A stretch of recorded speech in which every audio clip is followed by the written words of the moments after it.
Good evening, everybody. Welcome to episode 22 of the Drew Pavlu Show.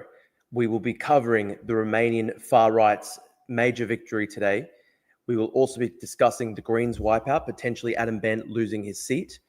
And we will discuss the Liberal leadership race in Australia, Andrew Hastie withdrawing from the race, which I think is very interesting. I actually think that that's a major development in the race, and I can't see how the Liberals can go forward without a strong leadership contender like Andrew Hastie.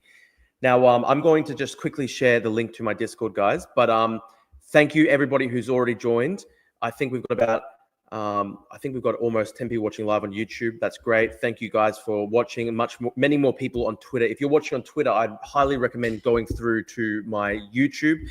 That is always a better option. I'm trying to build up my account there. We've got 8,300 subscribers.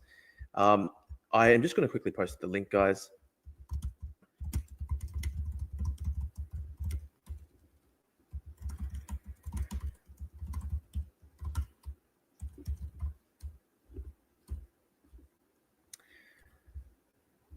Yes, thank you guys for tuning in. We've got 100 people on Twitter. G'day, Steve. Thanks for joining, mate. Tom Martin, Drew Pavlu Streetwear Icon. Thank you, mate. So true. Nigel Hornbury says hello as well. Thank you for joining, mate. As always, guys, please like and subscribe on the YouTube link. It will help us reach more people. That would be great. And yeah, we have seen some very disturbing scenes today, guys. We've seen a massive victory for the Romanian right, and that's a major victory for MAGA worldwide. I will begin with a short German news coverage on this, and we will go into it. 1 second, I'm just getting some comments. 1 second, just making sure everything's set up.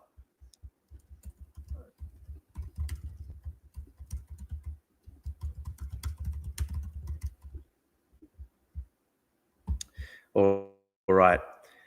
Now, Drew, I love you. Thank you, Oev. I appreciate that, mate. Isn't it typical that ex-Soviet Union provinces are going right? I mean, that is the story of East Germany, and that is the story of a lot of countries that were part of the Eastern Bloc. But I don't think it's as simple as just saying this is just an ex-Soviet trend, because obviously we're seeing this all across Europe and across much of the Western world. Let's start by watching this clip by German news, DW News. Right, to Romania now, where nationalist... And it's very important to recognize, guys, obviously this comes after the disqualification of the far-right mystic that was allegedly backed by Russia in the first round of the voting. It's obviously not necessarily worked out well for Romanian Liberals, because a far-right MAGA-aligned figure has still won. So we'll get into it. Let's watch. Georgia Simeon has won the first round of a presidential election rerun. The leader of the Alliance for the Unity of Romanians party took 40% of the vote, far outstripping his opponents. Yes, of course, Romania is not an ex-Soviet province. I think he must have meant that it was part of like the Warsaw Pact. Though falling short of an absolute majority. It comes after the country's constitutional court threw out the result of last November's election, won by pro-Russian candidate Călin Georgescu after allegations of Russian interference. Out with the thieves, let patriots come. That was the chant ringing out across party headquarters as George Simeon took a clear lead in Romania's presidential election. In a recorded post on social media, Simeon congratulated his supporters and said they were approaching an exceptional result. This is not just an electoral victory. It's a victory for Romanian dignity. It's a victory for those who have not lost hope, for those who still believe in Romania as a free, respected, and sovereign country. This is the second time in 5 months that the country of 19 million has gone to the polls. The first. Thank you, Western Hegemony, for signing in. I appreciate you signing in, even though it's 5 a.m. Attempt was annulled after claims of Russian interference in favor of then far-right frontrunner Călin Georgescu. He was subsequently barred from standing again, but Simeon has vowed to restore Georgescu to a leadership role. We will do what others have not had the courage to do.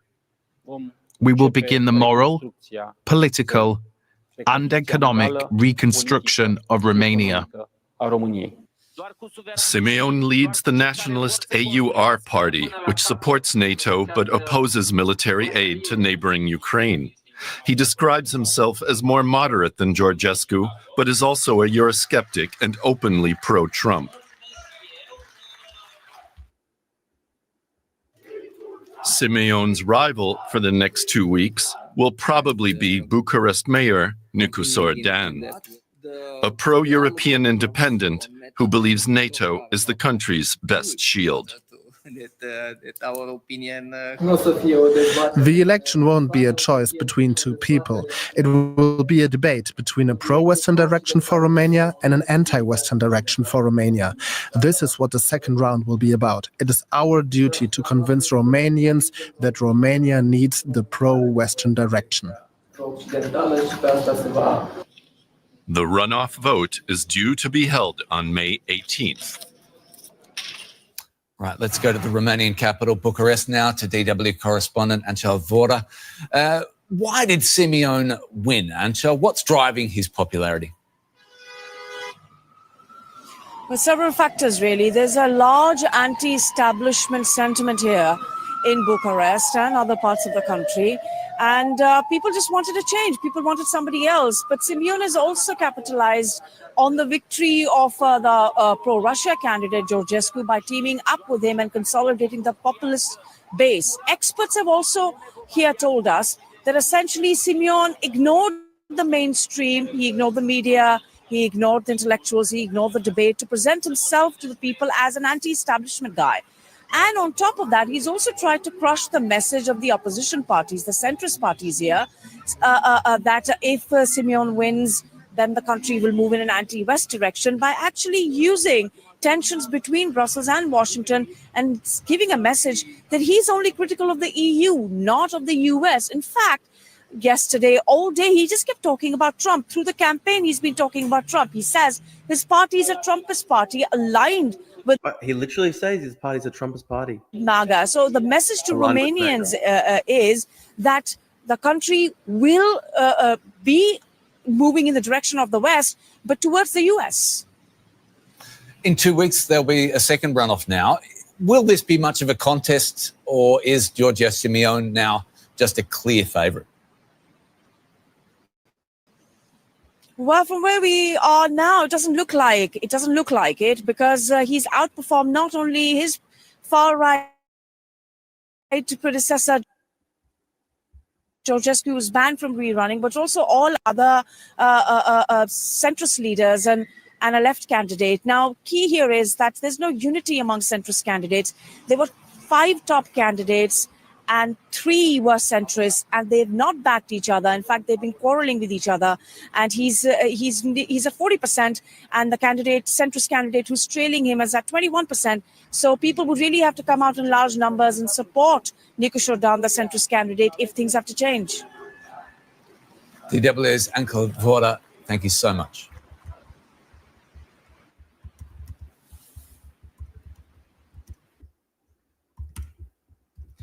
Look, very, very concerning stuff. I mean, the fact that he literally openly endorses MAGA is very concerning. Yoav says, check edit. Where do I check the edit? Let's try find some. Let's find. It's been a political roller coaster in Romania these past. Romanian election, Simeon.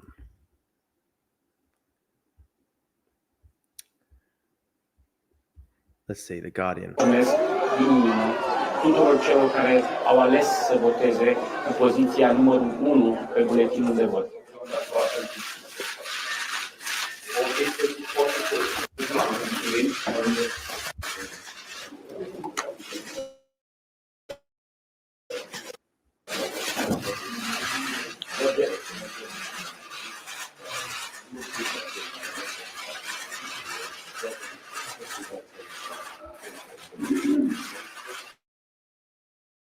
bringing up an article by Politico, and it is Meet Georgia Simeon, the hard-right Romanian election winner who's banned from Ukraine. The nationalist chief vociferously supports Donald Trump and Giorgia Meloni, and he leads the presidential race ahead of May 18th's critical second round.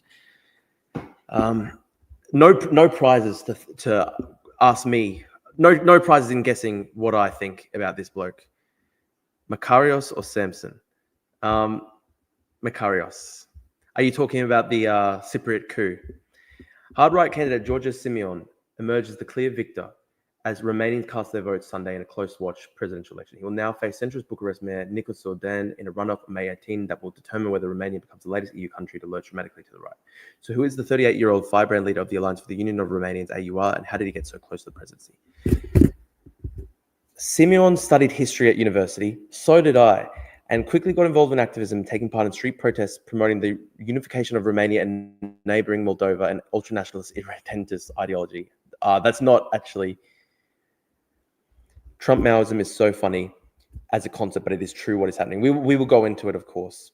We'll go into that in today's broadcast. He founded his AUR party in 2019 after a failed bid for election to the European Parliament as an independent. Simeon, who proudly wears flaming red Donald Trump baseball caps, has described the party style as Trumpist.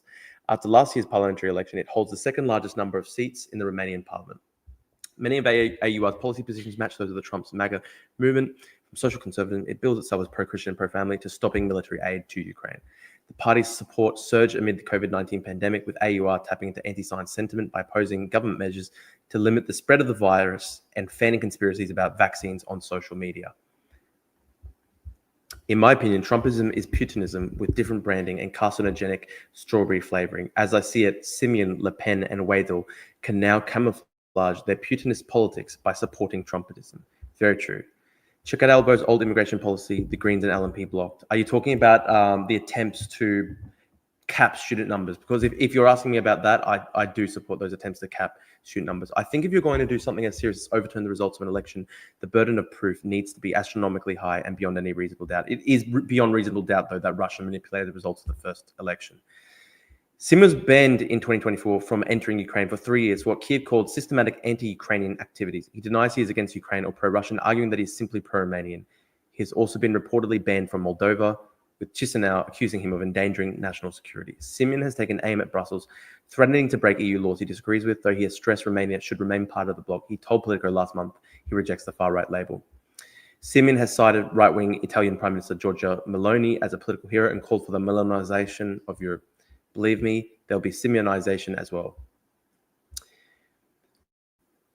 So he placed fourth in the original elections. In the months since that election result was scrapped, far-right shock winner Calin Georgescu was disqualified and a new vote ordered by the country's constitutional court after Romanian authorities alleged Russian interference propelled him to victory. Simeon's profile has soared. Vigorously denouncing the cancellation of last year's election, he has framed the do-over as a battle for democracy, the people's will, the rule of law, and the constitutional order, and vowed to appoint Georgescu to a top role if he is elected. At a televised debate between presidential candidates last month, he showed up with a bouquet of flowers for Elena Lasconi, the centre-left candidate who became second at last year's annulled vote, before walking out in protest over the cancelled election. The theatrical stunt epitomizes the disruptive politics of Simeon, who began his political career marching in the streets and spray painting ultranational slogans on roads across the country. Sunday's elections result is the culmination of his rise from a fringe agitator far-right chief, and potentially, should he make it to the Cotroceni Palace, the presidential palace in Bucharest, the most powerful man in Romania. Very MAGA, guys. Now, I'm going to go to Simeon's Wikipedia page. I'm going to read into him.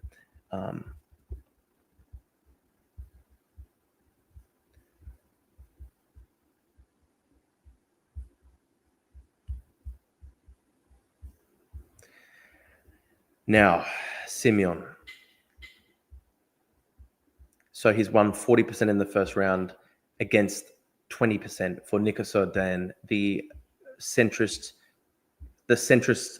Romanian Bucharest mayor.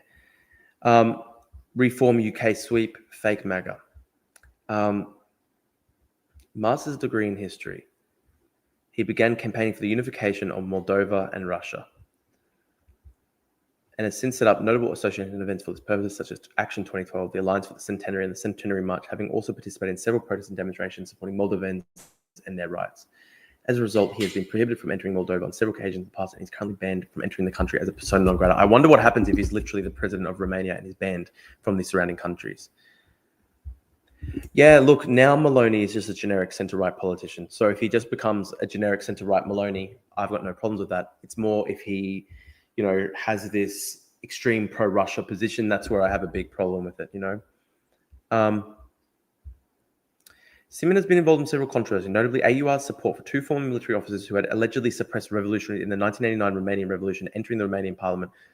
Wow, that's insane. So, I mean, I guess he's like a former communist sympathizer? What the fuck?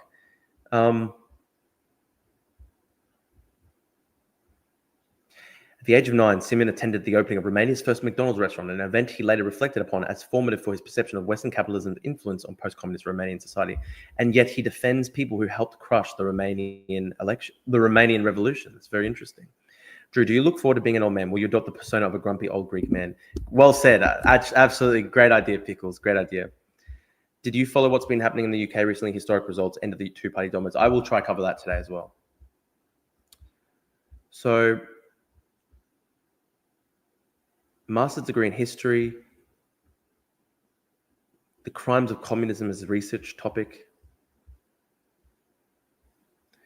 His first public involvement in civic activism took place in 2004 when he held a banner reading "Heroes Never Die" in Timisoara during the 5th.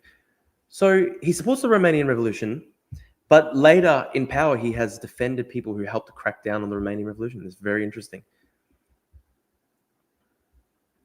Very strange. He attacked a senator who, I don't even know, called this guy a spiritual communist. You're a communist and a neo-communist. You're the defender of Iliescu and the Securitate. My uncle died in the revolution, but your uncle is Iliescu and you're Iliescu's lackey. But for some reason, he defends it when he comes into power. Nigel Farage is common, and if he wins, it's another sign of Britain's ongoing slide into state failure. I'm only exaggerating a little bit. Interesting. Simon gained further public attention.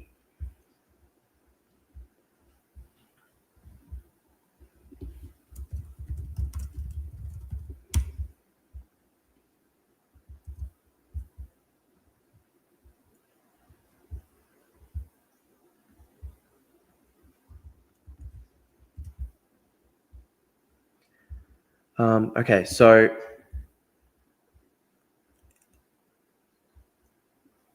Simon referred to Iliescu as the criminal of 1989.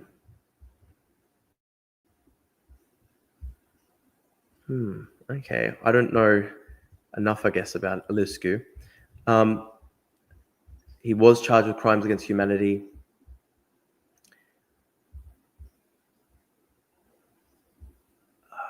Simon criticized the Romanian state for not preparing enough events to celebrate the centenary of the Great Union as other countries like Poland had done. So he's like a hardcore old Romanian nationalist. Did Russian interference seriously sway the results, though? Elections should not be thrown out because Roski spent $500,000 on Facebook ads to put a Pepe face on government tourism website. Why are the Balkans all memed? Are they both cosmically hilarious and comically depressing? Whether he's a comment or not doesn't matter because he's the only one talking about issues that people care about. Maloney supports Ukraine in its defense. Maloney sidelined the far right wing of her party, which once had a neo-fascist party. Yeah, see, if Simeon were to be like Maloney, I wouldn't necessarily mind. I mean, Maloney has tacked to the center, and I appreciate that. It's really the far-right pro-Russia stuff that I hate. Yeah, so he's an ultra-nationalist, believes Moldova should not exist.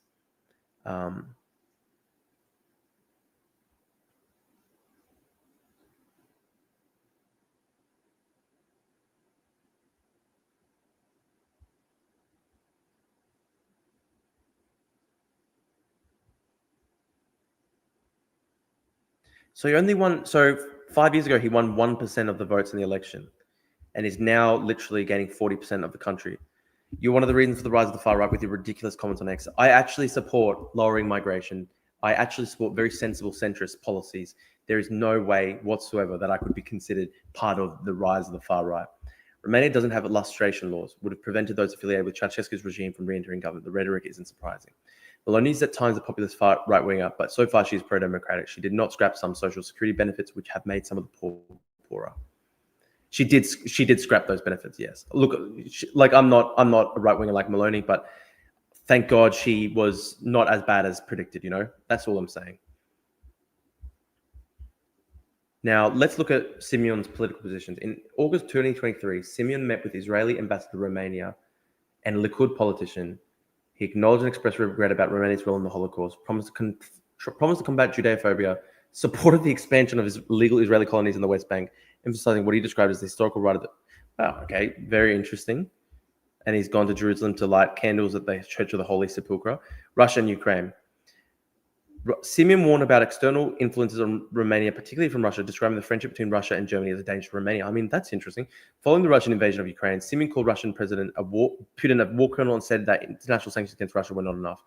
On November 2024, following the election of Trump's president, Simeon expressed opposition to additional military aid to Ukraine, aligning with Trump's stance and advocating for a negotiated end to the Russo-Ukrainian war. Simeon elaborated to the Financial Times, Putin's Russia was and is one of the biggest threats for the European states, especially for us, for the Baltic states and for Poland. We need unity, but not just in Europe, also. But interesting. I mean, that is interesting. It's a little bit more nuanced than saying pro-Russia, but we'll see. I mean, he's obviously advocating an end to military support for Ukraine, which I oppose because that only strengthens Russia. The rise of the far right is because of you lunatics calling everything you don't like as far right. That's what Pablo says. I don't think that's true. However, in May 2025, Simeon said he did not believe Russia was a significant threat to NATO. Then in November 2024, Security Service of Ukraine imposed a 3-year entry ban on Simeon for systematic anti-Ukrainian activities. Simeon refuted these allegations, asserting that his prohibition was due to his pro-Romanian activities and advocacy of the rights of the Romanian minority in Ukraine. Yeah, that's what Orban does when it comes to the so-called Hungarians of Ukraine as well. Poland, he met with Kowalski. He was friendly with the Law and Justice Party. Simeon gifted them a map of Greater Romania. Following the meeting, Simeon announced AUR would affiliate itself with the European political family of conservatives and reformists. So that's not necessarily, I mean, what are the main soft Eurosceptic? So it's got Meloni, Law and Justice, yeah. Who's IDL? Okay, so it's like I guess it's more focused on Eastern Europe, but they're global partners with Likud and Republican Party. Russia isn't a threat to NATO, but they are definitely influencing the right-wing parties. They are long-term a threat to NATO because they're recruiting 30,000 soldiers a month now. These idiots on X live at the other end of the world, isolated from everything in their rooms, giving lessons in politics. Thanks, Idris. Oh, wow. Simeon actually went to America. There he is, pictured with Donald Trump Jr. Wow. As of 2025, Simeon lived in a 52 square meter studio flat in Bucharest, purportedly donating 90% of his salary from parliamentary employment to civic causes related to Romania or Romanians. Okay, interesting. Married a 24-year-old, he's 38.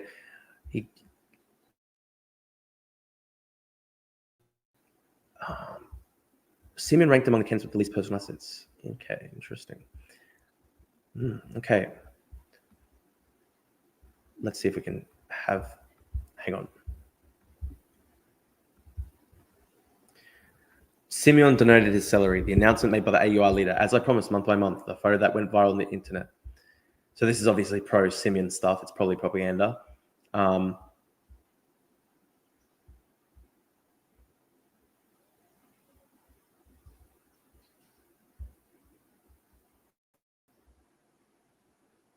90% of his salary.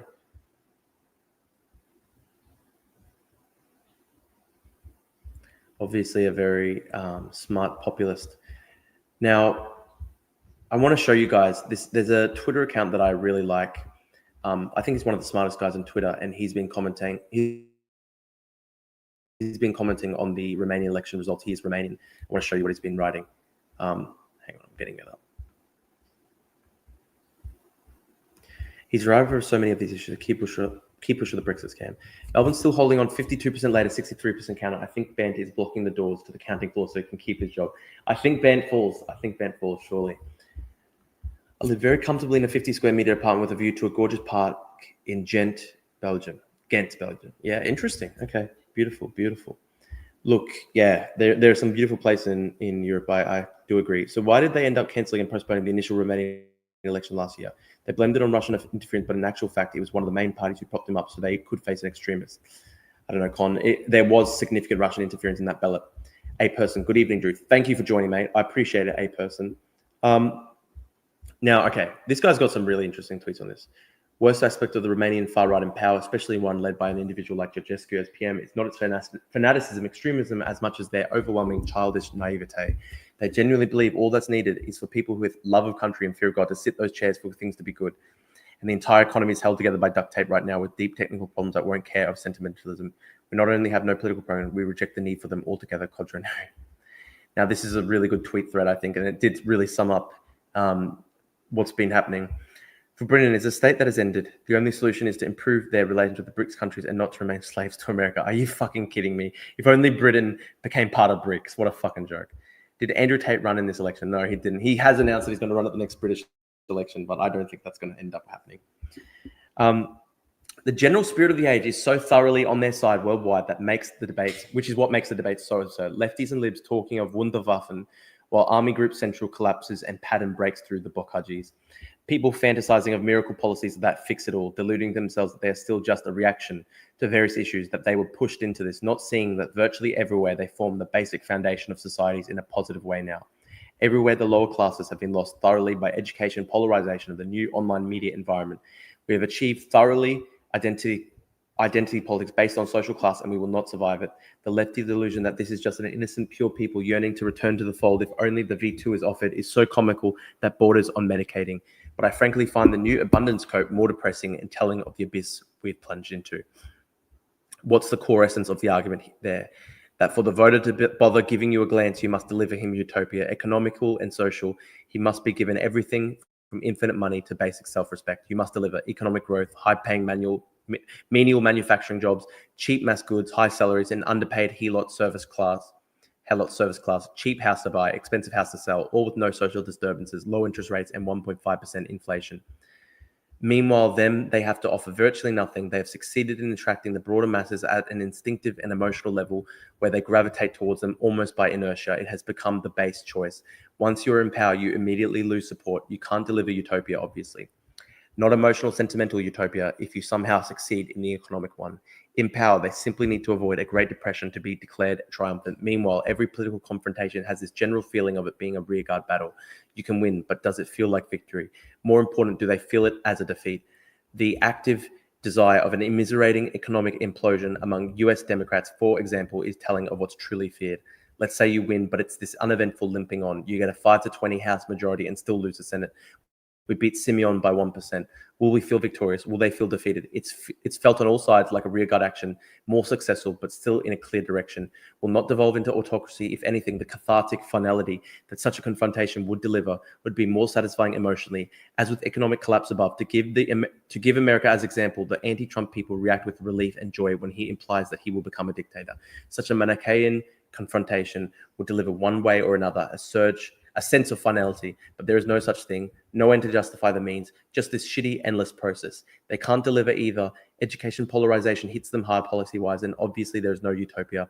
The depressing thing is will likely devolve into this vile, decaying Peron-style cycle, an endless Argentine cycle of trying to claw to a narrow win that they'll recover easily from while we erode in governance and we start the cycle again. Historians will see the post-war period from 1945 to 2001 to 2016, depending on one's flavor, in the style of the Belle Epoque in the future. It's very doomer. That's a very doomer thread. It's extremely, extremely doomer and sad. They should rename the country to Transylvania. It would open up more tourism. Drew, can you review fistfights in global parliaments across the world? Some Japanese and Korean legislatures have pulled out judo moves on one another before. It's so cool. Thank you. He hates my comments, but the day will come when he sees the truth. His foolishness and belief that America is the solution shows that he sees the world from one angle. I don't see America as a solution anymore. Unfortunately, I believe America has sunken into the abyss, and now I'm almost like a de Gaulleist. I believe that you have to basically find your own path, and all the European countries and Australia and all the democratic countries, they have to build up their own defense industries to defend themselves. Yoav, where's your post? I haven't seen it. Hang on. Yoav, I'm trying to find it. Where is it? Can you link it in my video? Can you link it in response to my live stream, please, Yoav, on Twitter? I'll try to find it. The thing about the 50 square meter apartment was a reaction to Simeon's humble bragging about living in a 52 square meter apartment. Yeah, he obviously is using that for propaganda reasons. Rest in peace, American Empire. The UK should be part of the liberal European project as an independent pole. De Gaulle's dream can come true. I don't know if De Gaulle really wanted Britain in Europe. I think De Gaulle kind of tried to block them from entering the European common market when the EU was developing. But yeah, oh my God, this is so depressing. Ocasio-Cortez assault will bring it under control. My fear, Ocasio-Cortez cannot mobilize enough voters. She was unable to carry out the assault. Fuha, removing glasses. These men will stay here. Newsom, Clinton, and Buttigieg. We're in bad times. Us people who believe in liberalism. The general spirit of the age is so far against us. I can't click on that link, Yoav. Have you commented? Please comment it on my live stream. I'm trying to find it.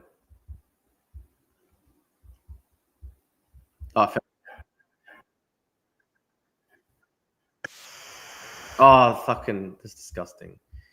Fuck off, man. I'm blocking Yoav. Fuck off. Yep. Blocking. De Gaulle distrusted America. He always knew you couldn't count on them. Macron feels the same sentiment. Romania has a legacy of misery and it has struggled to move away from this legacy. Some Romanians' lives have improved, but for many there is stagnation. It's very hard in Eastern Europe. It's very hard in Eastern Europe.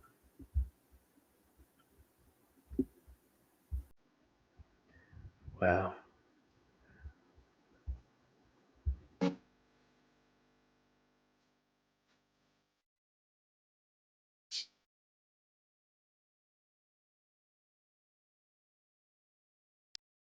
Rubio's in a depressing place.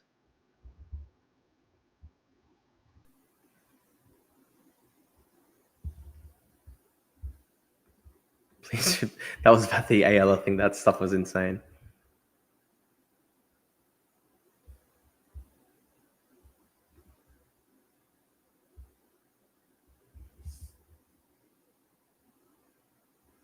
Usual street interviews on TV, and what's quite amusing to me is the demographic of the average person likely to say stuff like, we voted for Europe for a European course. It's not at all for youth, but 50 plus ladies and such. It was really the only concept the entire political circles had to fall back on last December. I think the mainstream party media's insistence on it has to some degrees broken through to the normie electorate.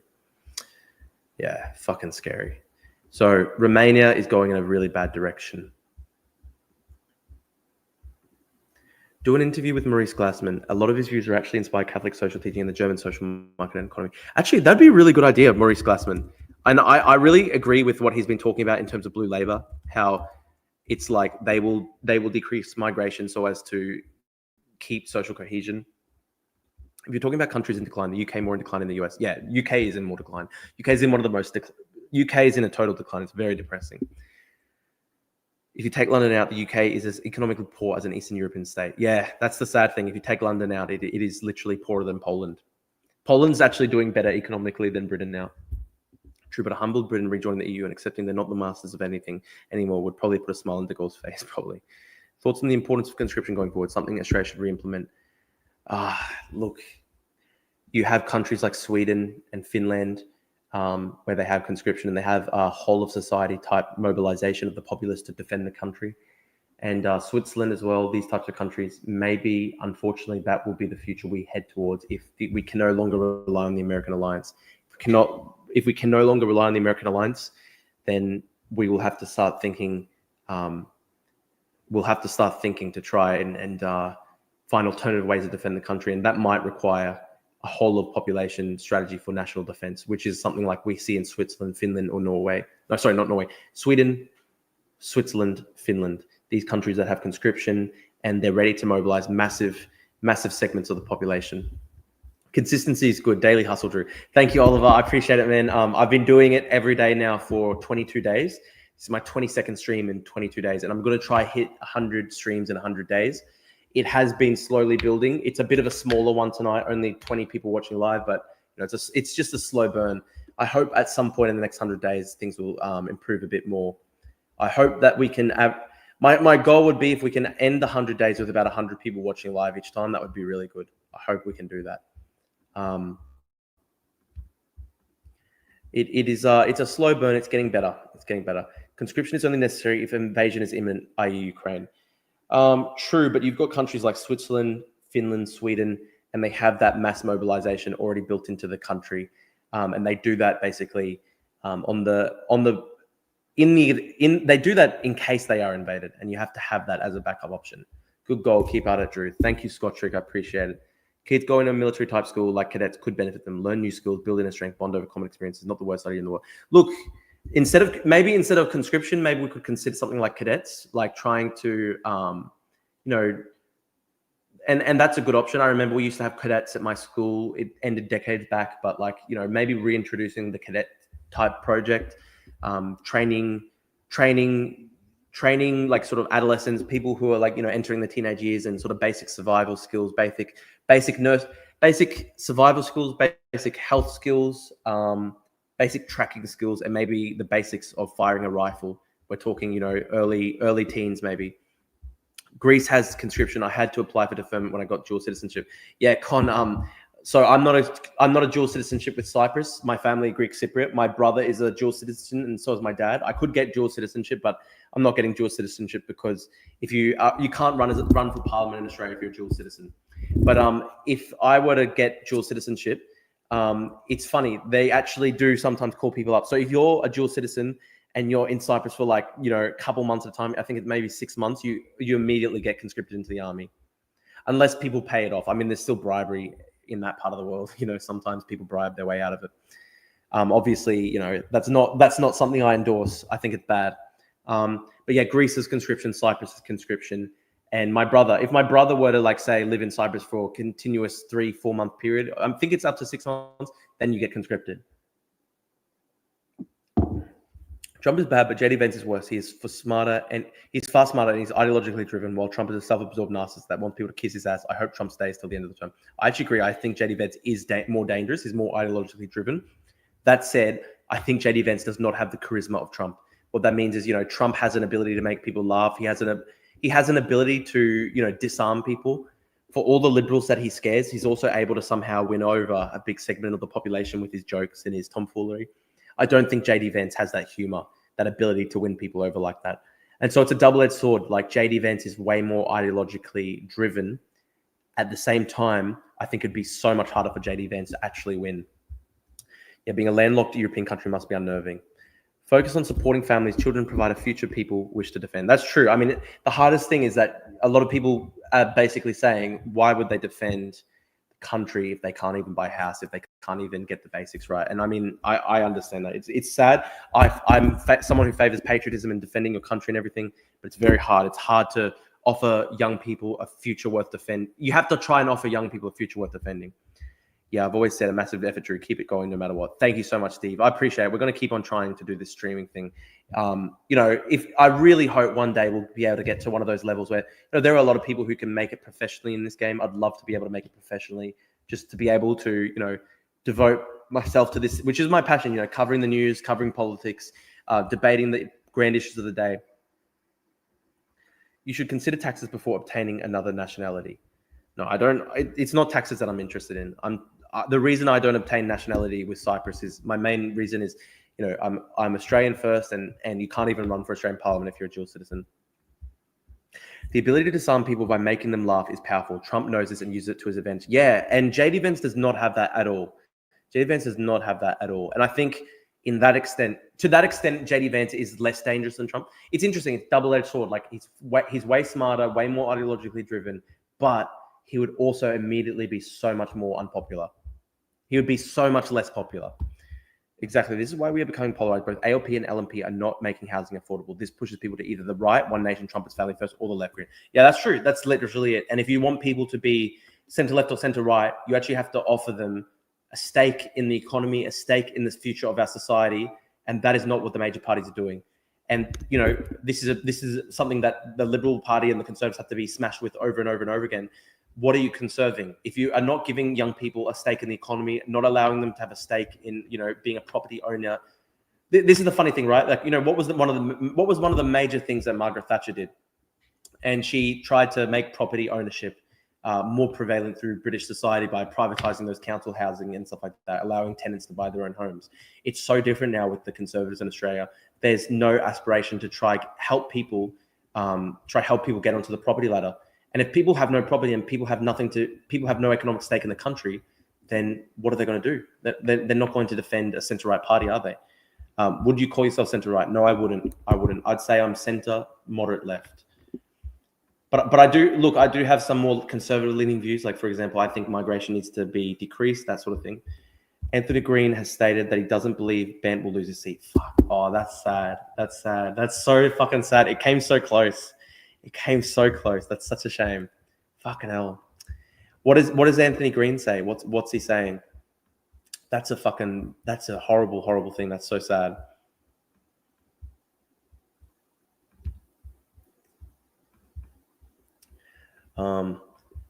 I mean, the last I saw, we had the Labor Party at 52, Greens, Adam Bent at 48. So I thought they were doing well. I thought Labor was doing well.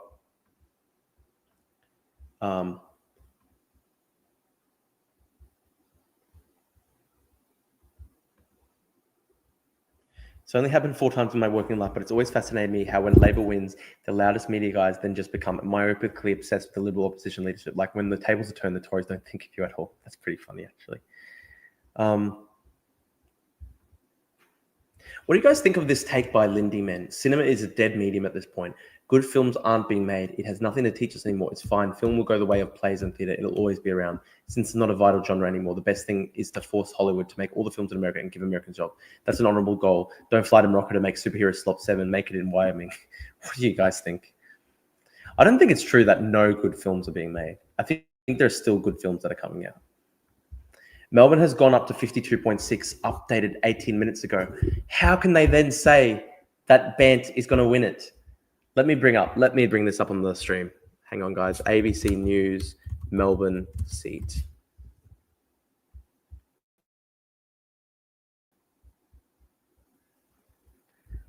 Okay, I'm going to get up the seat. Gee, it's so slow, the count. This count is so unbelievably slow. Updated 20 minutes ago, 65.6% counted.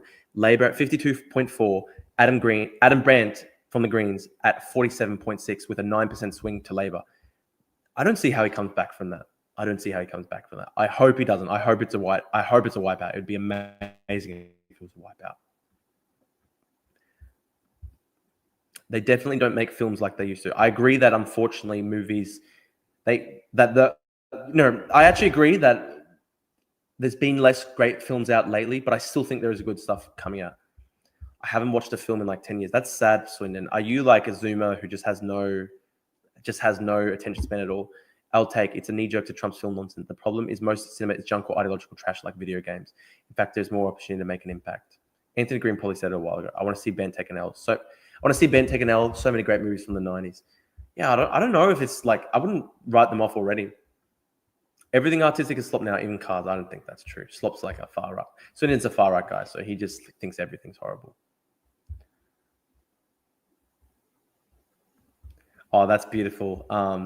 It's truth. Green's vote goes up every election, you dimwit. And then, they're now 0.4% down. That is a decrease. That's beautiful. Oh my God, man. Susan Ley is the current leadership frontrunner. That's a fucking disaster, dude. She's so boring. Susan Ley's so boring. Name a good movie from the last 10 years, Drew. Easily.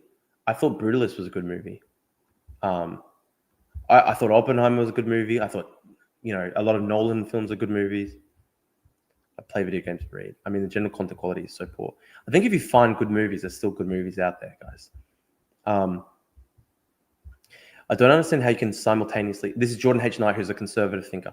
I don't understand how you can simultaneously have a policy to increase house price and a policy to get more young people on the property ladder without breaking the economy.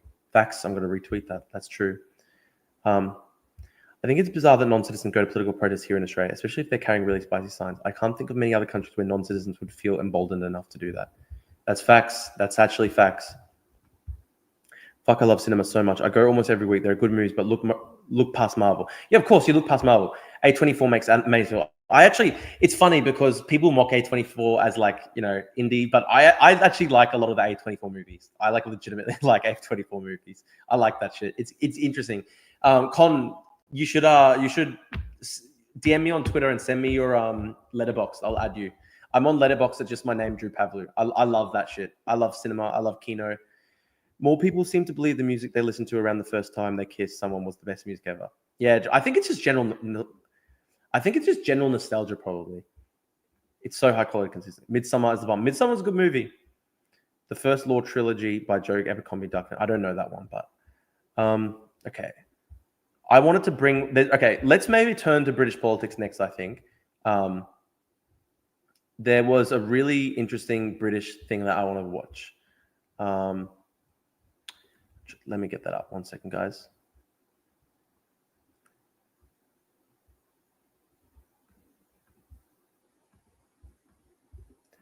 I found a link today, and it was like a left winger trying to respond to the UK thing. You know, like the YOOKIY. It's like a right wing sort of concept, but it's just like talking about how Britain collapsing a bit. Okay, let's watch this. Interesting. This is a left-wing attempt to it's a British left-winger attempting to try and argue that migration is not leading to British decline. So let's just see what it says. I'm interested. So I've got a comment here. What's the explanation for the rise of reform? It's pretty obvious that the reason why reform is rising in Britain is that Britain has had way too much migration. They need to decrease it. Even Keir Starmer has said that they need to decrease it. Unfortunately, they just don't do that. There is a lot of poverty now in Britain. Economically, they've been just really in massive decline for a long time. And there's just there's pockets of concentrated property. There's pockets of concentrated poverty in the northern rural parts of Britain. Not rural, but like, you know, northern cities in Britain. There's pockets of concentrated poverty, and that tracks on a lot with, you know, groups that have not assimilated into British society as migrants. And, you know, there's just a struggle to have, there's a struggle when it comes to assimilation in Britain. There's a really bad problem with pretty hardcore jihadism and Islamism in Britain. And it's just like the combination of Britain's dreary weather, economic decline, and like jihadism. It is just such a toxic, horrible, depressing fusion. It's to not be conspiratorial regarding the situation in Britain. It's probably ignorance, but if these policy decisions are deliberate, I'm scared. Dude, it's bad. It's bad. It is really bad. Swinton asked me, what is a British person? Listen, obviously there is an English ethnicity. There is, I think part of the problem when it comes to European migration is these countries have been nation states for, in a lot of cases, like 1,000+ years. It's different when it comes to America. It's different when it comes to Australia, because to a large extent, our societies have always had a large amount of immigration. But if you look at Europe, these are pretty cohesive societies that have like 1,000 years of history. They're now trying to do like sort of American style multiculturalism. Does it work when you've got 1,000 years of nationhood? Does it work when you have economic decline? It's just everything is combining. The vibes are really bad.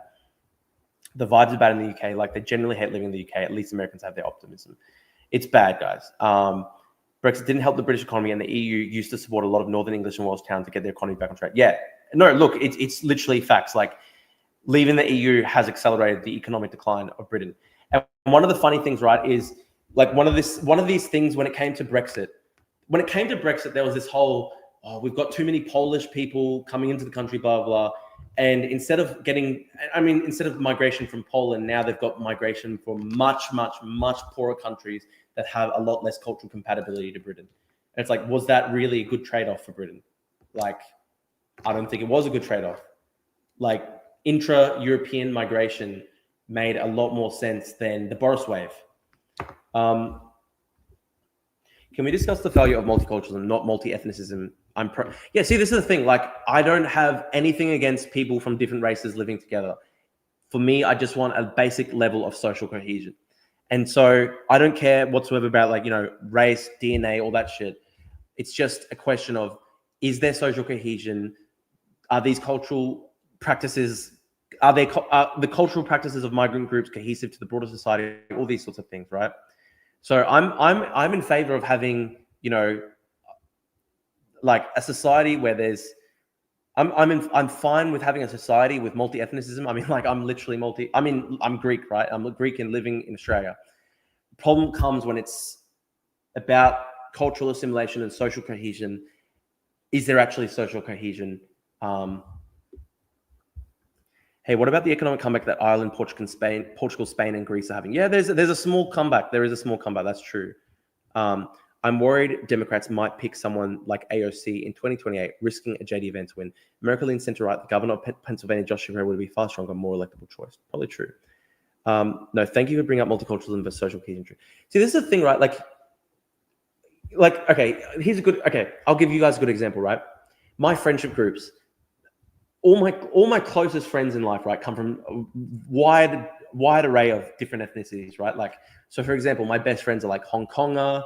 I've got some great Indian friends. I've got some great Jewish friends. I've got great Taiwanese friends, Japanese friends, great Korean friends, all this stuff, right? My friendship groups are like really multi-ethnic.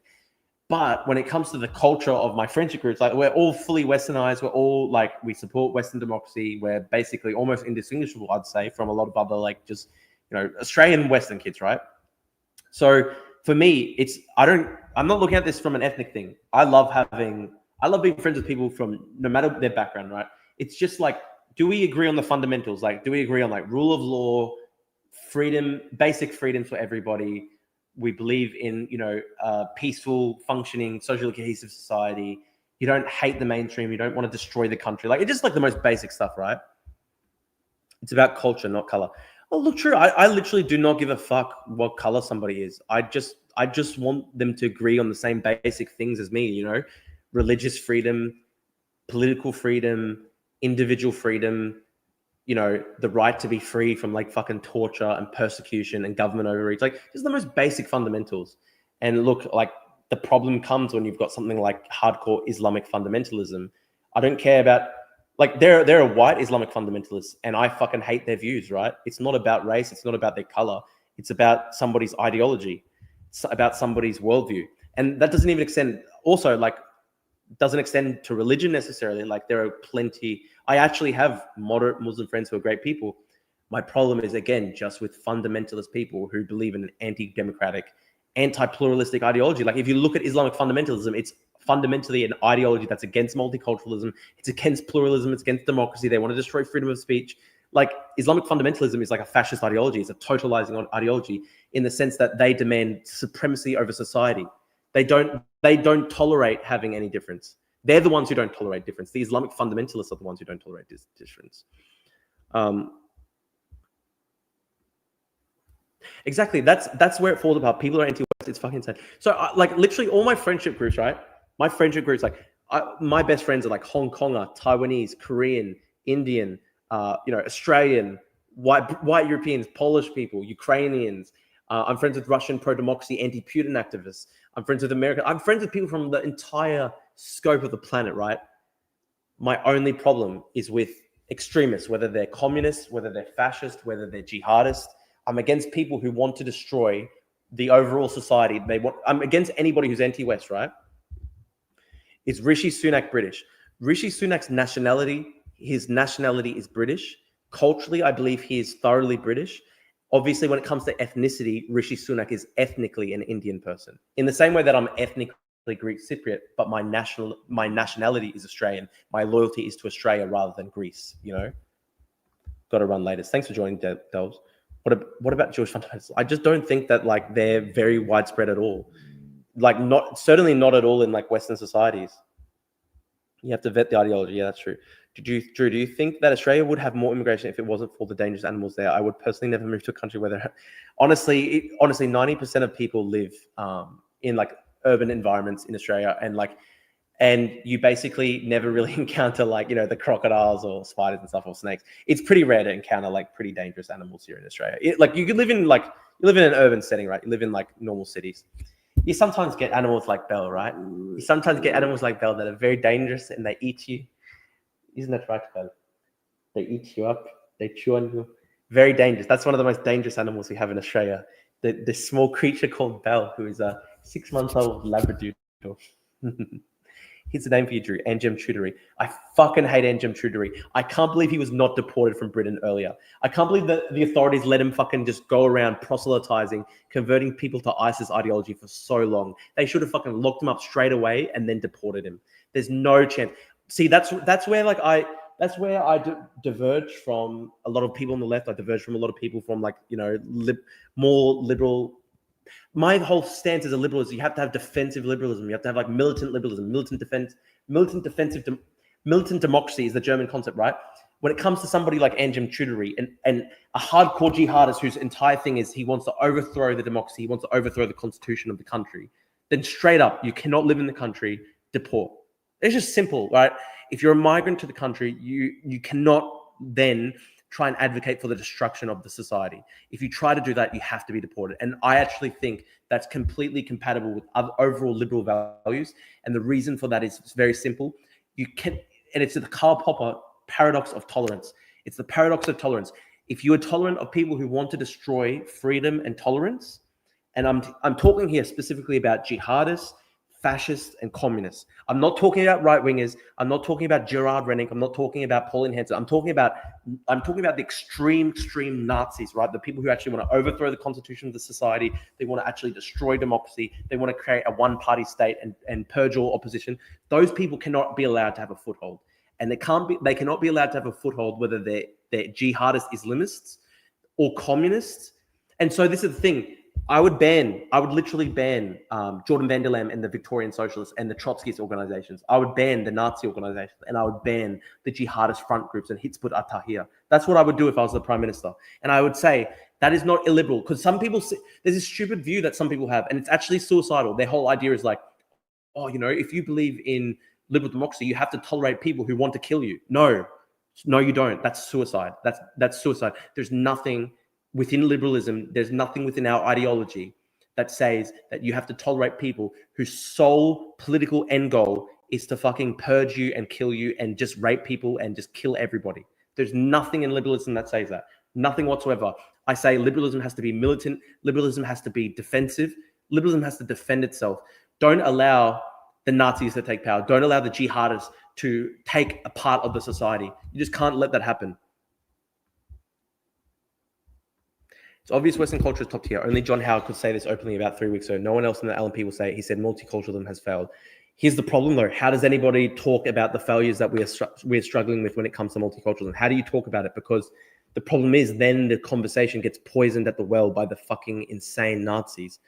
That's the problem, right? These insane Nazis will even say that I should be deported. And I'm just like this guy who fully is patriotic, fully supportive of Australia, simply because I'm not fucking like Anglo-Celtic. I should be deported. And these guys poison the entire world, right?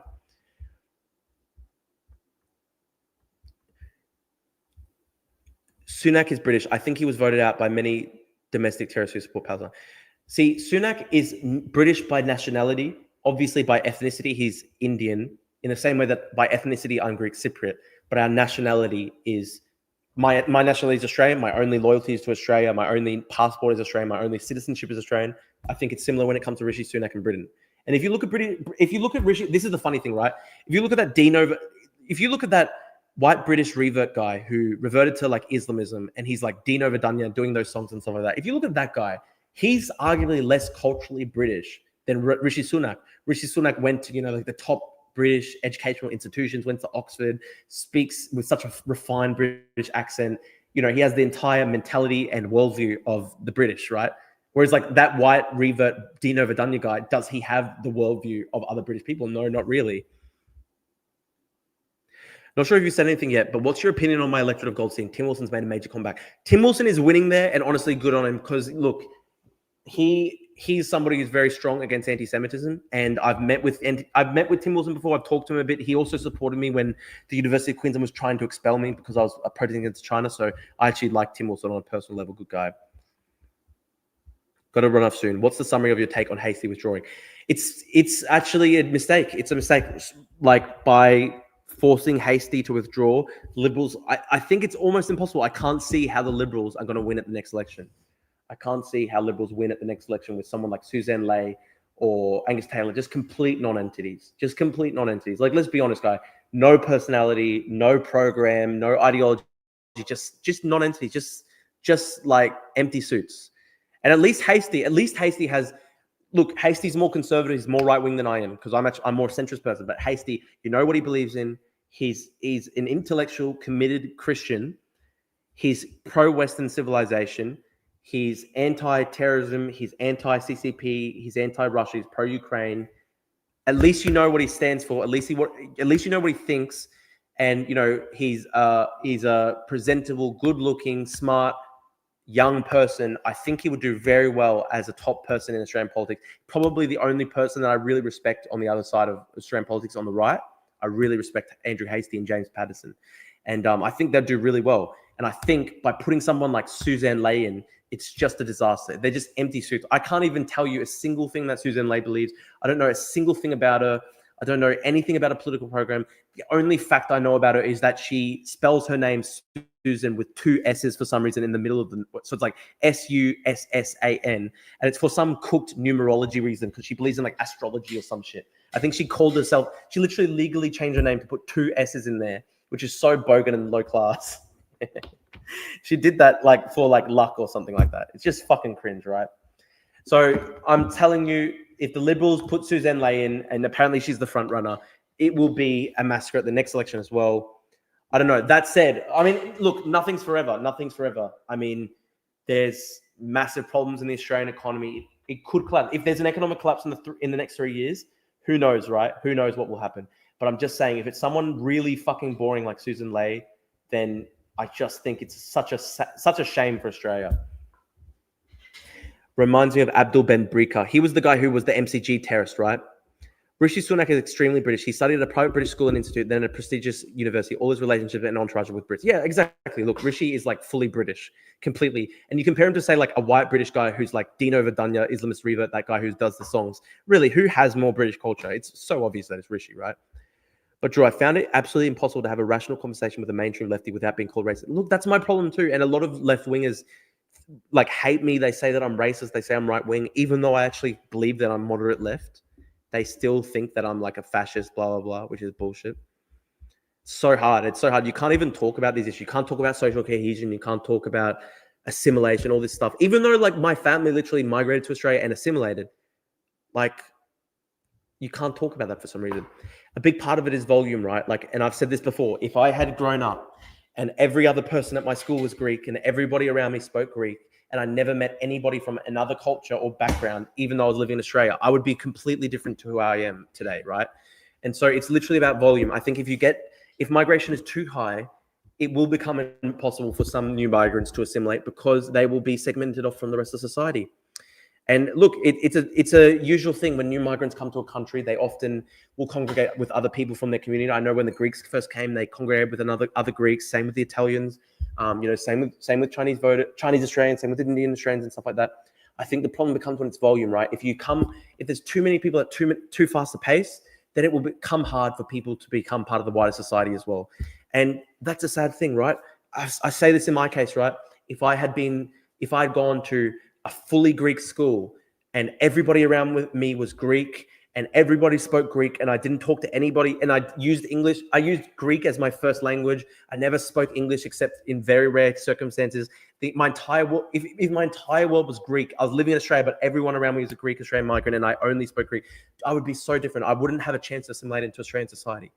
And it's so different because instead what happened in my case was that, in my case, like, I mean, I obviously had my family, my cousins and stuff growing up, but I always went to basically everyone around me was fully Australian. I never even learned to speak Greek. And it's a sad thing I didn't learn to speak Greek, but But still, like, you know, I grew up fully assimilated. And like, I think that's what you want to do, right? Like, if you move to another country, you want to become part of that country. You don't want to become like a permanent outsider in that society. Do you really want that? It's not fair. It's not good. It's actually unfair on migrants themselves to do this to the migrants, because people, you want to give people a fair chance to integrate into the society. You want to give them a fair chance. You don't want to have a situation where migrants are then siloed off into like the Benelux, as you see in France, right? Where they're like a permanent underclass. I don't want that. I really don't want that. That's where you get really bad social tension, really bad social conflict. That's really bad. Like the French model. The French model is a disaster. I want new migrants to have a chance to integrate and assimilate into Australian society. A really big problem, something that makes that really difficult, is if you have really, really high numbers of migrants at a really, really fast pace, then when new migrants arrive, they will often be within their own community, and they won't have that chance to fully integrate and assimilate into the Australian society and the Australian way of life. It's actually unfair on the migrants themselves, because you're not giving them a fair chance of becoming part of the Australian society. We don't even have the housing to house these people. How's it giving them a fair chance? I'm a centre leftist, and I would like to have every Islamist, the Muslim Brotherhood and its offshoots, Hizb ut-Tahrir, etc., deported from the EU. Yeah, see, when we're talking about the actual really hardcore extremists, the Hizb ut-Tahrir types, they cannot live in liberal democratic societies. They cannot live in liberal democratic societies. And I don't understand why there are other people on the left who think they have this God-given right to live there, right? Why is it that some random people on the left, for some reason, believe that it's racist to say, no, a Hizb ut-Tahrir activist, a guy who believes in full Islamist supremacism, who believes that he wants to dominate the society, crush other ideologies, crush minorities, form a supremacist majority, and then crush minorities. Like, why on earth would you think, oh, let's have this guy here. He has a God-given right to live here. Of course not. You have a right to live here if you become part of the society and you want to migrate, you want to assimilate and integrate and become part of the wider society. You do not have a right to live as a migrant in this new country if you come here and you say, I'm going to change your society, I'm going to fucking destroy it. You don't have a right to do that. If you migrate to a country and you say, okay, I'm in now I'm going to change your society, now I'm going to wholesale change everything, I'm going to change your culture, I'm going to change everything, I'm going to enforce my ideology on you and destroy you. No, you do not have that right. You do not have that right. 5 years ago, the people at Quillette and Claire Lemon were called neo-Nazis and fascists when they criticized far-left wokeist authoritarianism. Now they criticize the authoritarian woke right. They're called libtard Marxists. I really like Quillette because Quillette, they have that great stance when they're against the woke far left, but they also are very brave in taking on the far right, even knowing that might harm their readership and their numbers, but they make that brave stance. Honestly, good on them. As a minority, I'm not delusional like Drew. I don't believe I belong in the West. I know I was invited, but that is it. I am a guest, and the white people of the West have every right to kick me out. Then leave then. Just deport yourself. If you hate, I don't know, like, Ibrahim, do you hate the West? Or, like just tell me, right? Like, if you like the West and you believe that you want, and if you like the West and you think that Western societies are good and should continue on their current, should exist, then I've got no problem with you living there, right? But if you hate the West, you think the West, okay, you said you love the West. Well, I don't know. I don't get it. If you love the West and you don't want to destroy the society, I don't understand what the problem is, right? My problem is just with the hardcore fundamentalists who say, I'm going to come in and fully change everything. Drew getting mogged by reality-pilled Arab-based. BRICS is an opportunity for change. The Chinese talk about projects when visiting third world projects, third world countries. Americans talk about China when visiting third world countries. No, it's a fucking joke. Yeah, this is my say. I agree with Scottrick, right? Ibrahim, you're actually welcome here. If you adopt our values and work side by side with us, and you don't want to fucking destroy the country, you're actually proud of it. You want to be patriotic and integrate. I've got no problem. You're welcome, right? It's only when we're talking about the Hizb ut-Tahrir, the far fundamentalist crazy guys, right? They cannot be there. The beautiful thing about growing up with a Greek heritage in Australia is you celebrate both Australian values and Greek values because they're compatible. Yeah, they are compatible. They are compatible. And look, I think there's a lot of Asian cultures, for example, that are very compatible with Australian society. Like, for example, East Asia has a really strong emphasis on, like, the family, respect for family, all that sort of stuff. Like that. That's a beautiful thing. That's a beautiful thing, right? It's easy. Like, we've seen examples of people, like, integrating very well into society. I think, for example, the Vietnamese Australian community has been really, really good at integrating and becoming part of the society. I think Vietnamese Australians have added a lot to our country.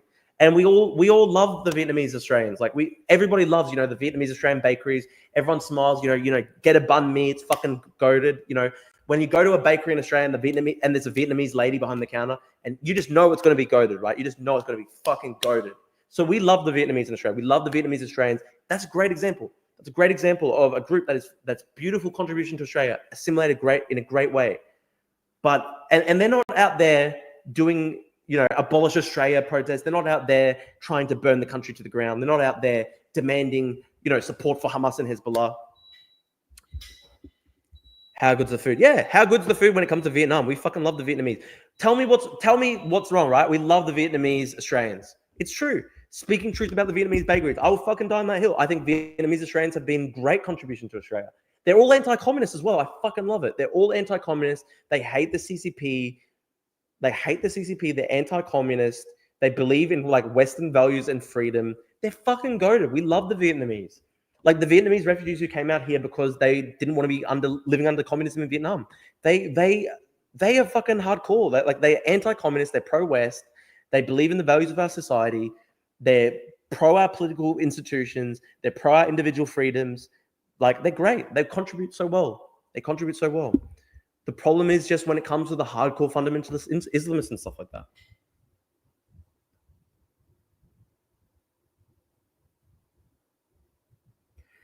Growing up in regional Queensland, I don't think we needed to worry too much about immigrants not assimilating. All my immigrant mates were well assimilated. Completely changed my mind after walking Lakemba. Look, the problem is when you've got mass conglomerations and people can live in a silo. The problem is when people can live in a silo. That's the problem. When people can live in a silo and they don't have to interact with the wider society. And it would be the same when it comes to the Greeks, right? I know, for example, I'm Greek Australian, right? I know Greek Australians who refuse to assimilate and they refuse to learn English and they only ever hung around other Greeks. That was the older generation, right? And I never wanted to be part of that. And I think it's a big mistake. I don't think it's good. So it's just simple, right? Like, we believe in assimilating into the wider society, taking up the values of the wider society, showing respect to the wider society, not trying to overturn it, not trying to destroy it. Even still, you have a slight Greek accent. I don't think that's even true. I never get people commenting on that. It's funny. When I went to America, people said, is that a British accent? Which is funny. This Drew guy won't debate me a fascist because he knows his non-ethnic immigrant arguments are antisocial. Assimilation is only reserved for those of identical ethnic ties. Ibrahim, I don't know what you want me to say. What do you want to try argue to me? People argue that the US was the pinnacle of liberalism. That being said, their First Amendment is sacrosanct to them and unfortunately allows them to have neo-Nazis like 20s. I think it shouldn't extend to Nazis, right? It shouldn't extend to people who want to try and destroy the society. Sunak is a stereotypical upper class Brit. Yeah, he's assimilated perfectly, literally.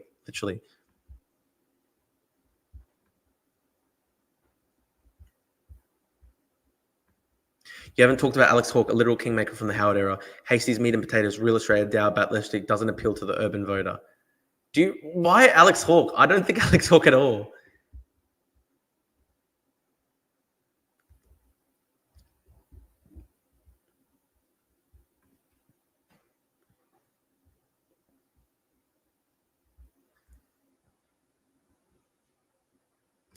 Name a non-white country that has multiculturalism. Singapore? Singapore has multiculturalism. And also, when you say Greece is very racist and hates blacks, Antetokounmpo, he's one of the most famous Greeks in the world and everyone loves him. And he speaks perfect fluent Greek.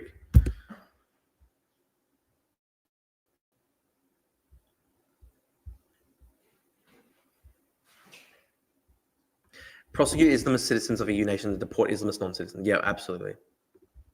Simeon won big in Romania, but mainly due to a split moderate vote. Dan still has a strong chance if moderates unite. It will all depend on who the other candidates endorse. We need to be careful with that. Look at what's happening in Germany. They're trying to bend the AfD.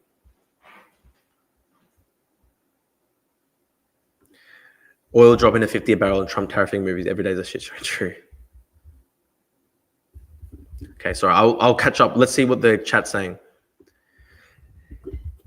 Singapore has race quotas in the constitution, dipshit. Listen, Singapore maintains a stable cultural demographic balance.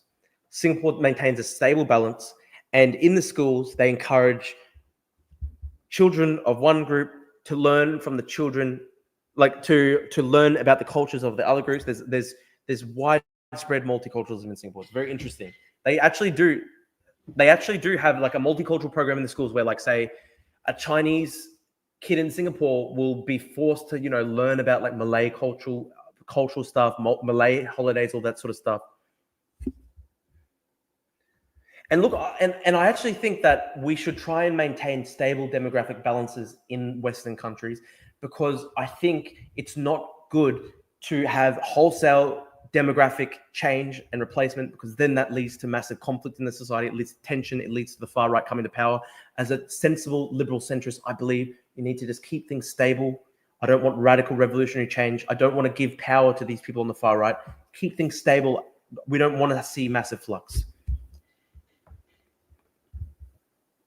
Yeah, but in Singapore, it's all Asian, not multiracial like in the USA. That's not true. It is like literally a multiracial society. Bring in Peter Credlin. Nah, Con, I don't agree. I don't think Peter Credlin would do well. Thank you, Con. I do appreciate you coming in. I do appreciate your contributions as well to the chat. It was very interesting. And yeah, thank you for joining. I don't think Peter Credlin is someone who would be able to come in and do this. I don't think Peter Credlin would be the answer for the Liberals. I think it's hasty. Really, it's hasty at the end of the day. Don't Vietnamese communists also hate the CCCP? I mean, I guess if you're talking about like, the far left, I guess they would say like the current Vietnamese party is not communist enough or something. I don't know.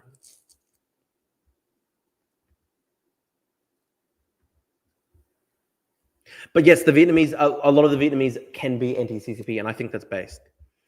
The Antiochian Orthodox Church in Sun's Corner that is mostly immigrant Australians hold a bigger Australia Day party than any other people I know. Super cool. That's a good example, right? There are actually a lot of new Australians who are much more patriotic about Australia Day. And this is actually like a diabolical dilemma for like the Swindons in the chat, the far right in the chat. These guys, like, do you guys understand and accept that the people who are most anti-Australia Day, the people who are most in favor of like destroying the country, etc., they're like young white communist kids. They're young white communist kids. And the funny thing is that when you do see like the children of migrants, and sometimes they adopt that rhetoric and they go to the Invasion Day rallies and all this stuff, they are assimilating, but they're assimilating into like the predominant white leftist subculture, right? So again, this is the problem. Like the whole destroy Australia shit, that whole shitty tendency on the far left and stuff like that, that's emanating from like white communist kids. That's emanating from white Australians who have a lot of like self-hatred and guilt. Like that's like literally, that's a homegrown phenomenon. What do these like far right guys do about that, right? What do you do about that when you see migrants that are like more patriotic than some of these young white communist kids? What do you do about that?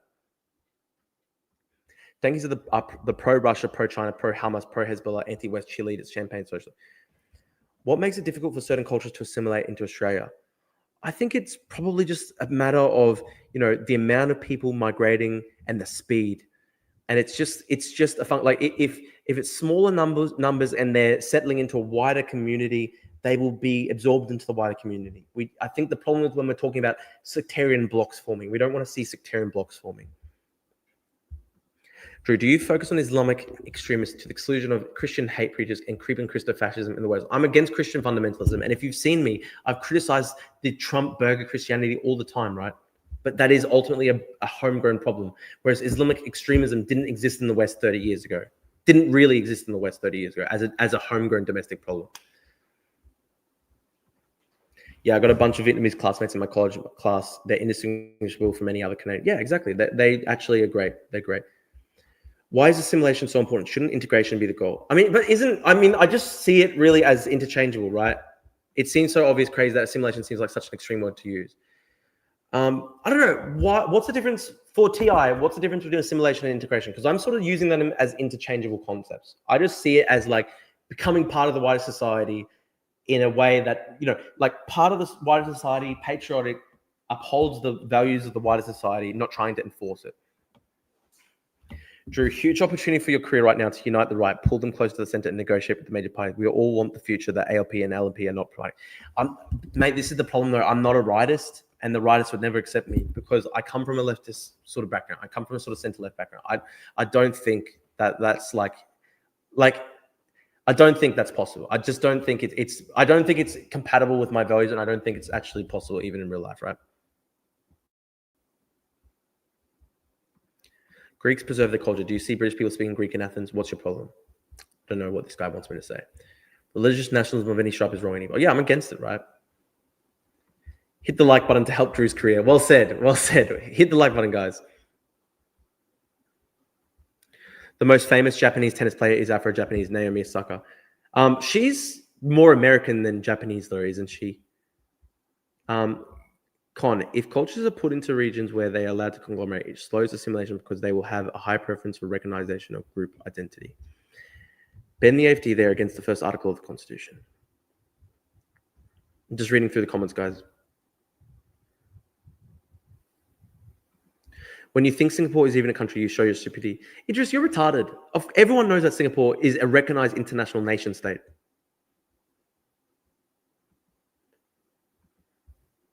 If Australia naturally becomes majority non-white over time, that is completely fine. Australian identity is separate from ethnic identity and more unifying. Pickles, my problem is I don't necessarily care about ethnicity and race. What I care about is culture, and I don't want to see Australia become a radically, completely unrecognizable country in my lifetime, right? I want my kids to grow up in a country that I recognize where, it speaks English, where, Christian traditions are still celebrated, where, we respect, the history of the country, the contributions of Anzacs in World War I and World War II, our historic link to the West, our contributions in World War II to fight Nazism, all that sort of stuff.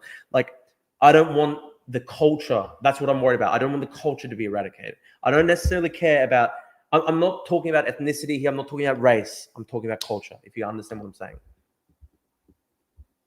And also, Pickles, when you make these sort of gloating comments, like, it's going to happen anyway, just accept your non-white future. Like, you have to understand, you're actually helping the far right with that sort of stuff, right? You're helping the far right with that sort of stuff. You shouldn't use that rhetoric. It's like gloating rhetoric, and it's not good rhetoric to use. It's not good rhetoric to use. It's just not the right way to go. It's not the right way to approach anything like this. Like, it's a highly charged topic. Like demographics and mass demographic change is always going to be a massively, highly divisive and controversial and charged topic. And I think it's reasonable for like somebody who's white Australian born into Australia to not want the country to be fully unrecognizable by the time they're adults. I think it's reasonable for people to not want to see their country unrecognizable. I think people have a right to have some level of cultural continuity in their own country, right? Because I think nation states are the fundamental building blocks of the current political order that human beings find themselves in today. And I don't think it's a good thing to just like gloat, like, oh, we're just going to do away with every single nation state on earth and it's all going to be post-national. Like, that's not the right approach. If you are somebody who wants to see gains for the working class, you want to see social democratic progressive politics, it is not good to you certainly should not go into like this kind of like race war rhetoric where you're just basically saying like, we're going to change your society. It's not good. You're going to empower the far right.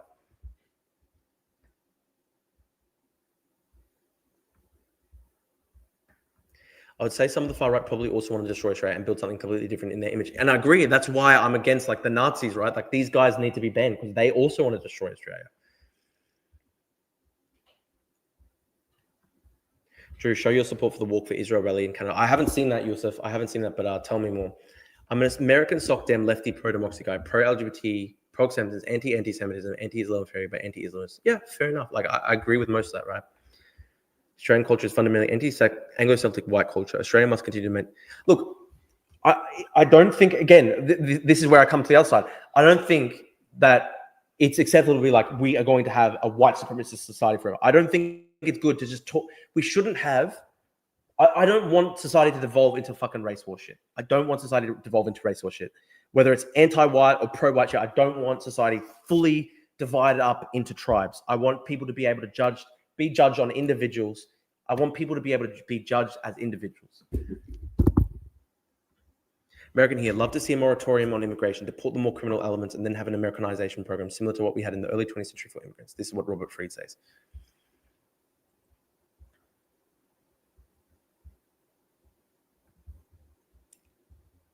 It's a numbers thing, though. If a bunch of weirdos want to get upset about it, that's on them. But you can't just say it's a bunch of weirdos. You can't just say, oh, the only people that care about the demographics of their society are weirdos. Because, like, it is always going to lead to cultural dislocation if you wake up one morning and you walk outside and the society is unrecognizable. And I think that's literally true of human beings across the entire planet. Human beings across the entire planet. If a Vietnamese person woke up one day and they walked outside and everybody everywhere is white, Anglo-Saxon, they're going to feel a sense of cultural dislocation, right? If every white person on earth decides to migrate to Vietnam, for example, it wouldn't work. So I think we should be respectful of cultural continuity, social cohesion, that sort of thing, right? I still believe in a role for migration. I still believe, people of different ethnicities have a right to come to Australia and become part of the Australian family. But I think there needs to be a respect for cultural continuity. I don't think it's fair to say that one day people will wake up and suddenly they walk outside and the society is fully changed. I don't think that's a right way for anybody to go around it. I don't think that's the right way for anybody to go around this. And the reason I'm saying that is because I see the rise of the far right. It's scary. I see these guys who crave a race war. I don't want that. I don't want those people to get power. And by making these issues highly charged and salient, then you're going to help these people. You're going to help these people. So let's instead just have a slower pace of migration, a slower pace of cultural change. Let's not have a system that is empowering the far right. Assimilation and integration are very different. Assimilation, abandon everything for the host culture. Integration, keep old cultural tradition, but it's all the host. Yeah, look. Okay. If you define it that way, then of course I agree. I'm not saying that people need to abandon everything from their original culture. Right? I'm not saying like Korean migrants to Australia can't eat Korean food. I'm not saying that like Vietnamese migrants to Australia can't eat Vietnamese food. Of course, we respect cultural traditions and stuff like that. I'm just saying, like, on the basics. When I'm talking about the basics, like respect for the fundamental political democratic nature of the country, individual liberal freedoms, the right for pluralism, all this stuff, the most basic political freedoms of society. That's where you have to have assimilation.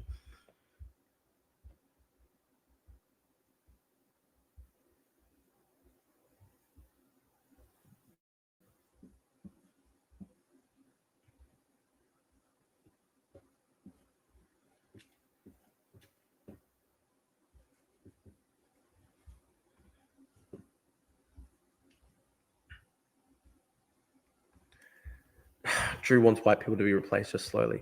That's ridiculous. I don't want anybody to be replaced. I don't want anybody to be replaced. I just want, this is the thing, right? I just want society as it currently is to be maintained, stable, the fundamental democratic nature of our society and culture. That's what I want to see maintained. I don't want to see mass replacement. I don't want to see massive cultural change. I don't want to see massive dislocation. I don't want a revolution. I don't want any of these things that you allege that I believe in. I'm not a fucking communist, okay? I want to see reforms to make Australia a better country, social democratic reforms. I don't want a fucking crazy communist revolution. I don't want to see the entire country fucking like completely change wholesale overnight. That's not what I'm arguing for at all.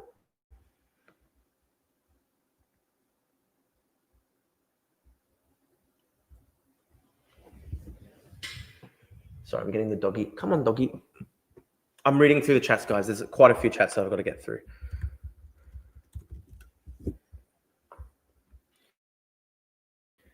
Okay, Juan, I'm going to fucking respond to this Juan guy. Juan is asking me for a definition of culture. I'm talking about shared beliefs, shared values, shared traditions, shared behaviors. We're talking about the broader social norms of the society. And, just very basic stuff like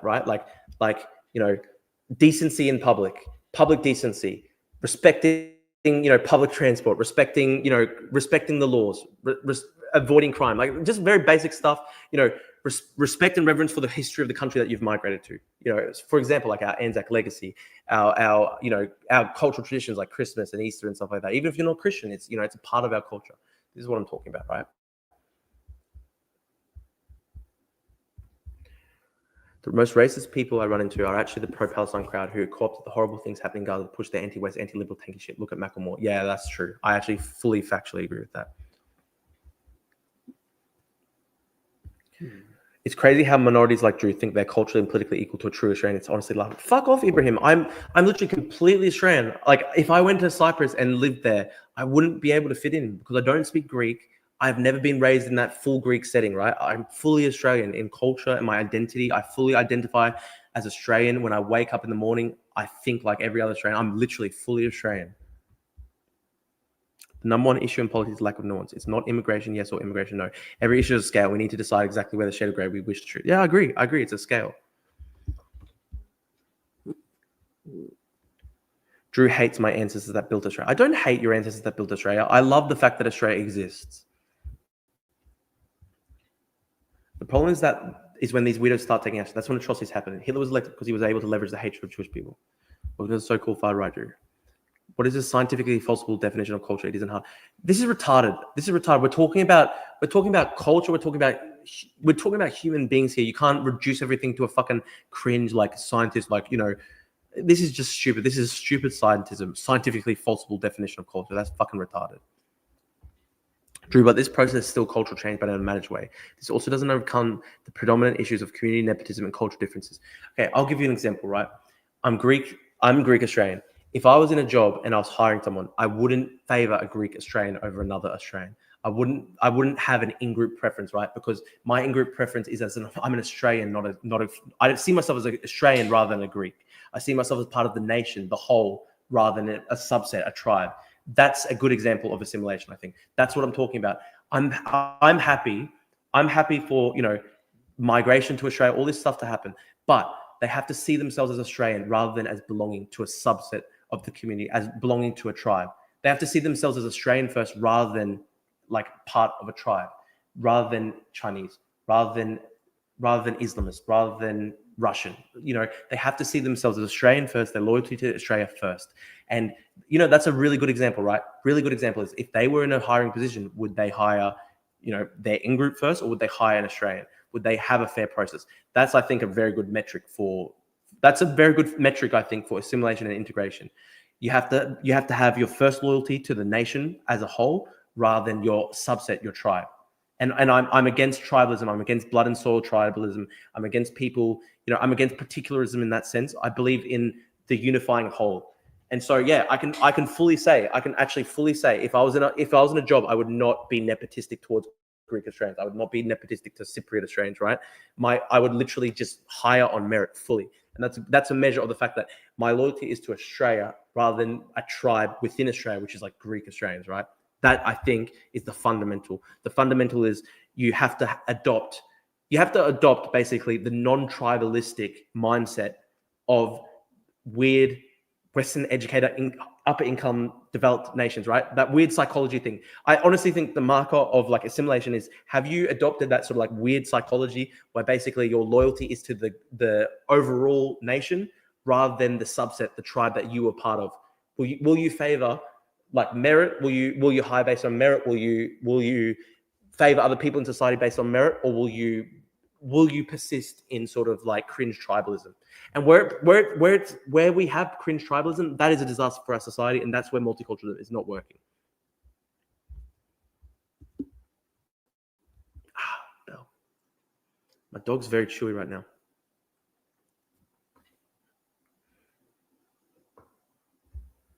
Well, yeah, like I think honestly, if you look at the Nazis, like they're literally fully anti-Australian, and they literally supported the people that we fought against in World War II.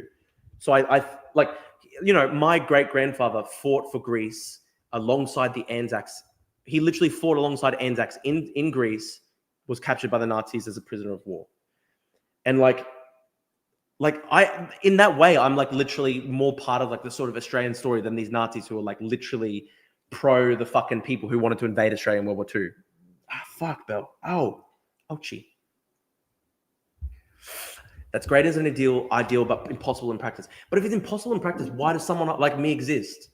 Like that's the case, right? Like this is why I'm always going to be against like the people who are full restrictionists, who only view the world through tribe, right? Because like I'm somebody who became assimilated into Australia, and I see myself as Australian rather than like part of like a Greek tribe within Australia. Like if I can exist, how come? If I can exist, I think that other people can have that path too. And I know that there are people from different communities who can follow that path. And I know people like that. All my friends, for example, like my Hong Konger friends, like they don't see themselves as part of like a subset tribe. Like they see themselves as part of like, you know, broader Western civilization. Weird psychology is a fundamentally North European psychology. Why would that persist past the cultural dominance of that one group? Bell. Well, look, I'm saying like we should, as I said, let's keep the current system. Let's keep things as they are. I don't want to see massive demographic change.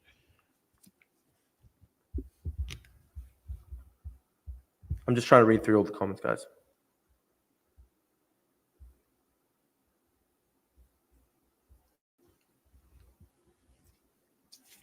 Oh, stop.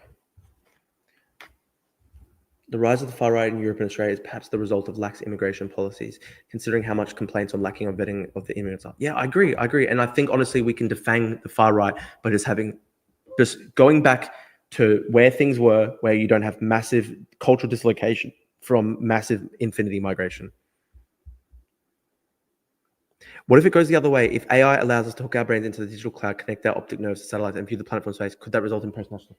See, this is the thing. I think that's too unnatural. I think if you want to be able to have a functioning society, you have to ground that in the fact that people are human beings, that they're not like fucking robots.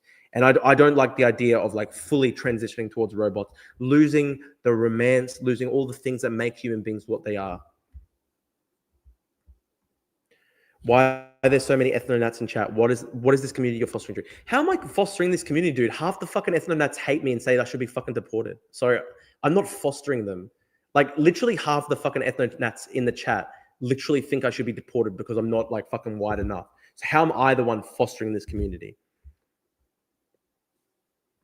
I believe what Drew is attempting to say is that Australia is merely an economic exploitative experiment. That's not what I'm saying either, retard.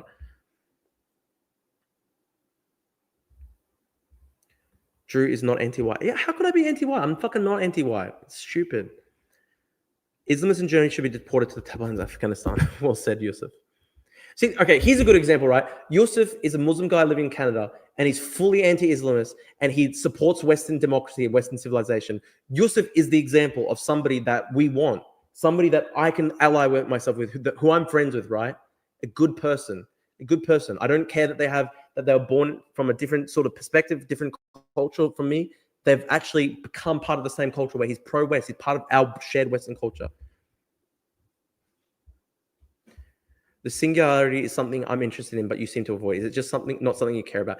I just think it's all science. So I don't believe in this singularity slop. And I don't think it's actually something that is good to aspire to like just dissolve human beings into a sea of slop, into a sea of like indistinguishable slop. Like, I don't think that's a good thing, the singularity. Like what? Oh, we're all like merged into sort of like an AI hive mind. Like, I don't think that's a fucking aspirational future. So I'm not going to go into this cringe, like, let's just dissolve humanity thing. Like, it's kind of misanthropic, right? At the core, I fucking love human beings and I love humanity.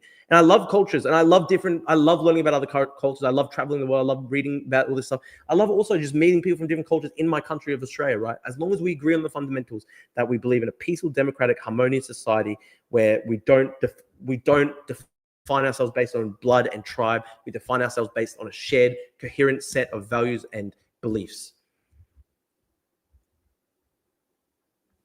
We all understand what culture is. For some reason, Western Anglo culture is just the default, though, not seen as culture. I love Western culture. That's the thing. I love Western culture and I want it to be preserved. I'm pro-Palestine. I'm anti-racist. Good on you, T.I. Well, how dare you, Drew? You can't criticize people who are pro-Palestine because of the genocide. Scott Wilson, it might be a scale, to be honest, but immigration is seen as a sacred cow for much of the left, center, left, right. Yeah, I mean, it's really a fucking sacred cow for so many people.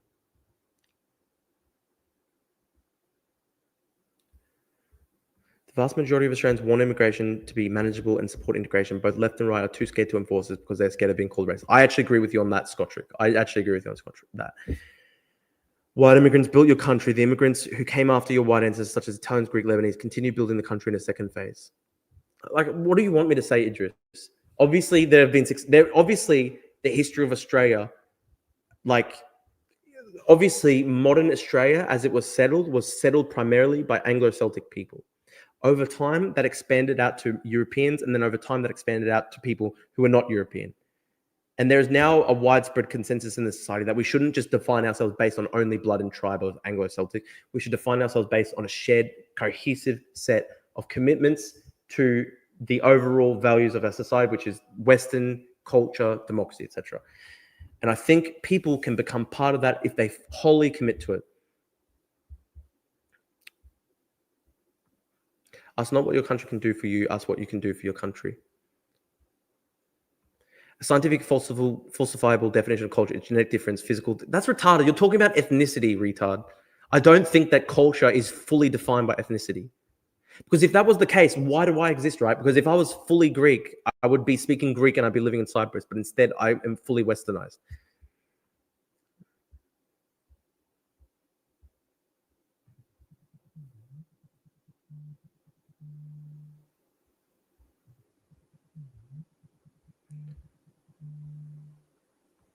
We can defeat the far right by becoming the far right and doing exactly what they want. Dude, what? How do you become the far right if you just say, okay, we're going to go from, so for example, in Australia, pre-COVID migration was like 150 to 200,000 a year. It's now at 500,000.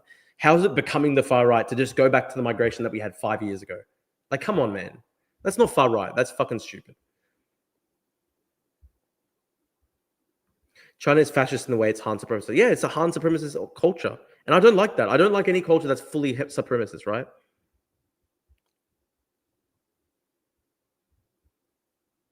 You're a third generation European Australian. Why are you talking about struggling with assimilation? This is just nothing. I haven't struggled with assimilation. What are you talking about? I haven't struggled at all. I've assimilated.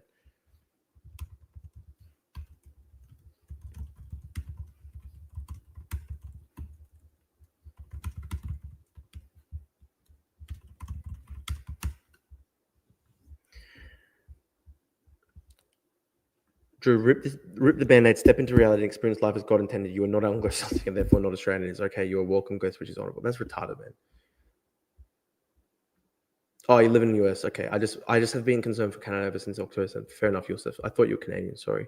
Love other people's history, but I still recognize the role genes and race play. It's not just genes and race because, okay, if it's just genes and race, why is it that culture changes over time?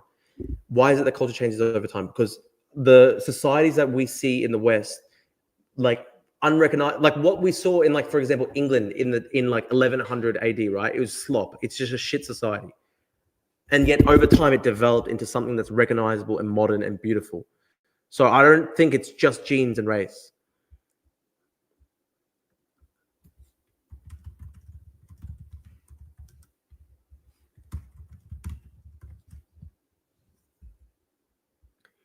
Cultures always change. People have different perspectives. Some are communist, capitalist, and fascist. You're just defining it along your personal values.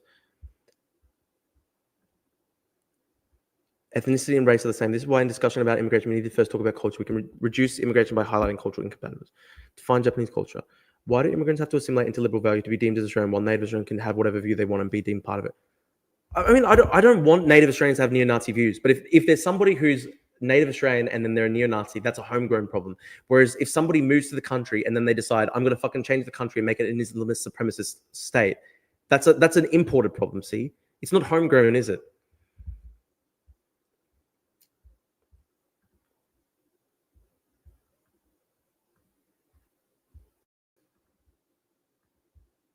Seeing of Humanity or Becoming Slop, you should do a watch through of Neon Genesis Evangelion. Tell us your thoughts and call it Neon Genesis Evangelion. Okay, maybe I will actually.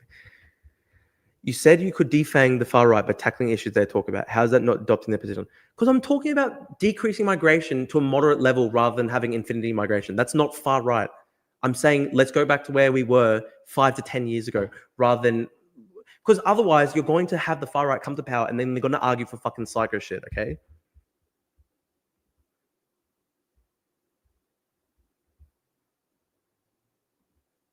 There are Islamists in the UK creeping among the British. Yeah, I agree.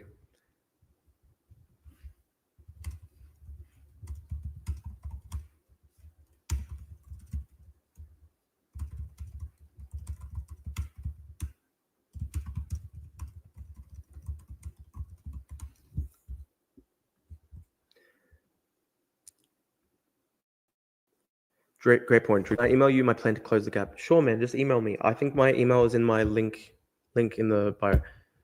Here in the US, we had Americanization programs for immigrants in the early 20th century. It was abandoned for multiculturalism in the 1960s, and then especially from the 1990s onwards. Infinite migration. I see. I don't even know what I've said wrong in this chat tonight, right? All I've said is like, let's have a moderate migration policy. Let's have a slow pace of change. Let's not fully wholesale have cultural dislocation of society, because I don't want the far right to come to power. How's that bad?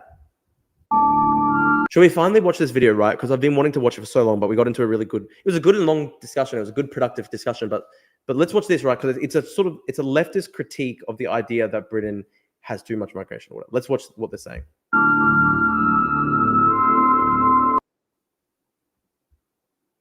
Yeah, see, this is the funny thing, right? Like Ilhan Omar, she's like a radical, and she's like obviously like pretty predisposed against like the majority of people based on like their race, white.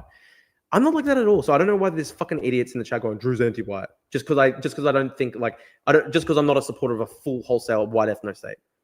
I just straight up don't want an ethno state regardless, right? I just want to have a normal cohesive society. I favor some level of diversity, but I want to have still a dominant culture that's Western in outlook, right? And I don't want to have wholesale social dislocation. I don't want to have massive cultural dislocation. I don't want a revolution. I don't want to kill white people. I don't want the far right to gain power. I don't want the far left to gain power. It's a very moderate outlook.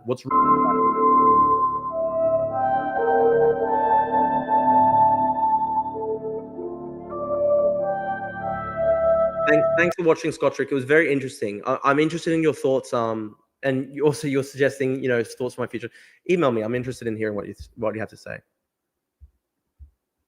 Exactly. I'm not in favor of like wholesale re-migration and deportation and stuff like that. I don't want those people to come to power. I want to deport select numbers of extremists, people who are outright extremists, right? The average person who's just minding their own business, I don't have a problem with them at all. You've got a bunch of super retarded right-wingers here. When you criticize one side, you attract people from the other side. Then you come and see that you're not fully neo-Nazi and they get mad. Dude, it's crazy. I criticize the far left and the far right pretty equally, honestly. I think Denmark managed to sort out immigration while staying fairly left-wing. And that's a model for me, right? Just do the Danish thing. Just do Danish social democracy. That's what's working. The Danish Labour Party, the Danish centre-left, they lowered migration and the far right has been defanged in Denmark. The far right isn't in power in Denmark. Drew, do you seriously like Malcolm X and his militant approach to what they call it? No, of course not. Malcolm X was fucking retarded. I was joking. If you couldn't see like that I'm fucking joking about Malcolm X, I'm taking the piss out of tankies. If you can't see that, you're retarded. I'm sorry. Like, come on, guys. It's like the most obvious thing in the world. Do you really think I believe in like fucking Malcolm X? Like Malcolm X was like a black nationalist who hated white people fully. Do you really think I like Malcolm X? The joke is that Malcolm X would often say that like white liberals are the worst people on earth. And like I'm a white liberal, so I just joke. I just take the piss out of the tank and I just go like, yeah, Malcolm X would fucking love me. And these people will cry about it. It's a fucking joke. How can you guys not see it's a fucking joke? Maybe I'm too harsh on King of Krith because he says, bro, lol, I thought you were being serious. No, dude, it's a fucking joke. I'm pissed at taking. I don't see how people think that. Like, can't you guys see when I'm fucking just taking the piss? Like, it's so fucking obvious, right?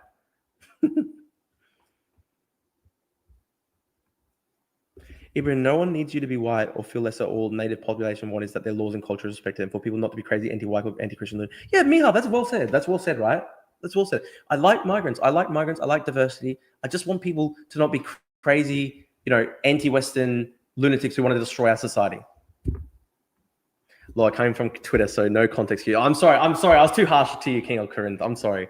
It's just funny. I obviously take the piss. Like you're not literally Malcolm X. Like, dude, it's like I think it's pretty obvious when I'm being serious and when I think it's pretty obvious when I'm joking and when I'm being serious. Like for example, when I'm being serious, like I passionately argue for a topic. When I'm taking the piss, like I'll just shitpost. Like it's pretty obvious. I think like anyone who's like a digital native would see the difference. Surely there's no one who actually thinks I'm like a big fan of fucking Malcolm X. Like, what do I have in common with fucking Malcolm X? Nothing. It's pretty funny, honestly. It's pretty fucking funny. Malcolm X criticized America for its legacy of slavery from Saudi Arabia, who formerly had legal slavery until 1962. Yeah, he was a massive hypocrite, and he was a supremacist in his own right. He was like a black supremacist. He literally worked with like George Lincoln Rockwell. Like he worked with the neo-Nazis. Like Malcolm X literally worked with neo-Nazis and hated Jewish people, and he hated Israel and all this stuff. Like seriously, what do I have in common with fucking Malcolm X? I'm obviously taking the piss. Nelson Mandela should not be associated with Yahya Sinwar. Sinwar was a war criminal while Mandela fought for human rights. I think it's very different, right? It's so disingenuous when these far left idiots try and say Yahya Sinwar is the new fucking Mandela. Drew baits both sides for his own fame and wealth. No, it's not, retard. Fuck off, retard. I'm literally just a centrist. The left needs to recognize that their civilization still exists at the top because they're worth defending. I think Western civilization is worth defending. I don't think that's a far right opinion. Who do you think will get the 6th Queensland Senate seat? I think it's more likely to be Malcolm Roberts. Rennick probably still has a chance, but it's much more likely to be Malcolm Roberts. And I saw your comment before, Malaki. If Labor plays their cards right, they can get over 100 seats at the next election. I don't know. That's a big effort, though. That's a big ask. I'm not sure if that's true. There could be an economic collapse in the next couple of years, but we'll see what happens. Malcolm X worked with Louis Farrakhan, the guy who thinks all white people are the devil. Yeah, and he also believed in Yaqub. Like, Malcolm X literally believed the retarded Yaqub thing. Like, Malcolm X believed that, like, Yaqub created white people. Guys, I'm just going to pause it for 2 minutes. I'm just going to go to the bathroom. Just pause it.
All right, guys, I'm back. I know about 10 people dropped off. Guys, we need you to come back. I'm back. I just had to quickly go to the bathroom.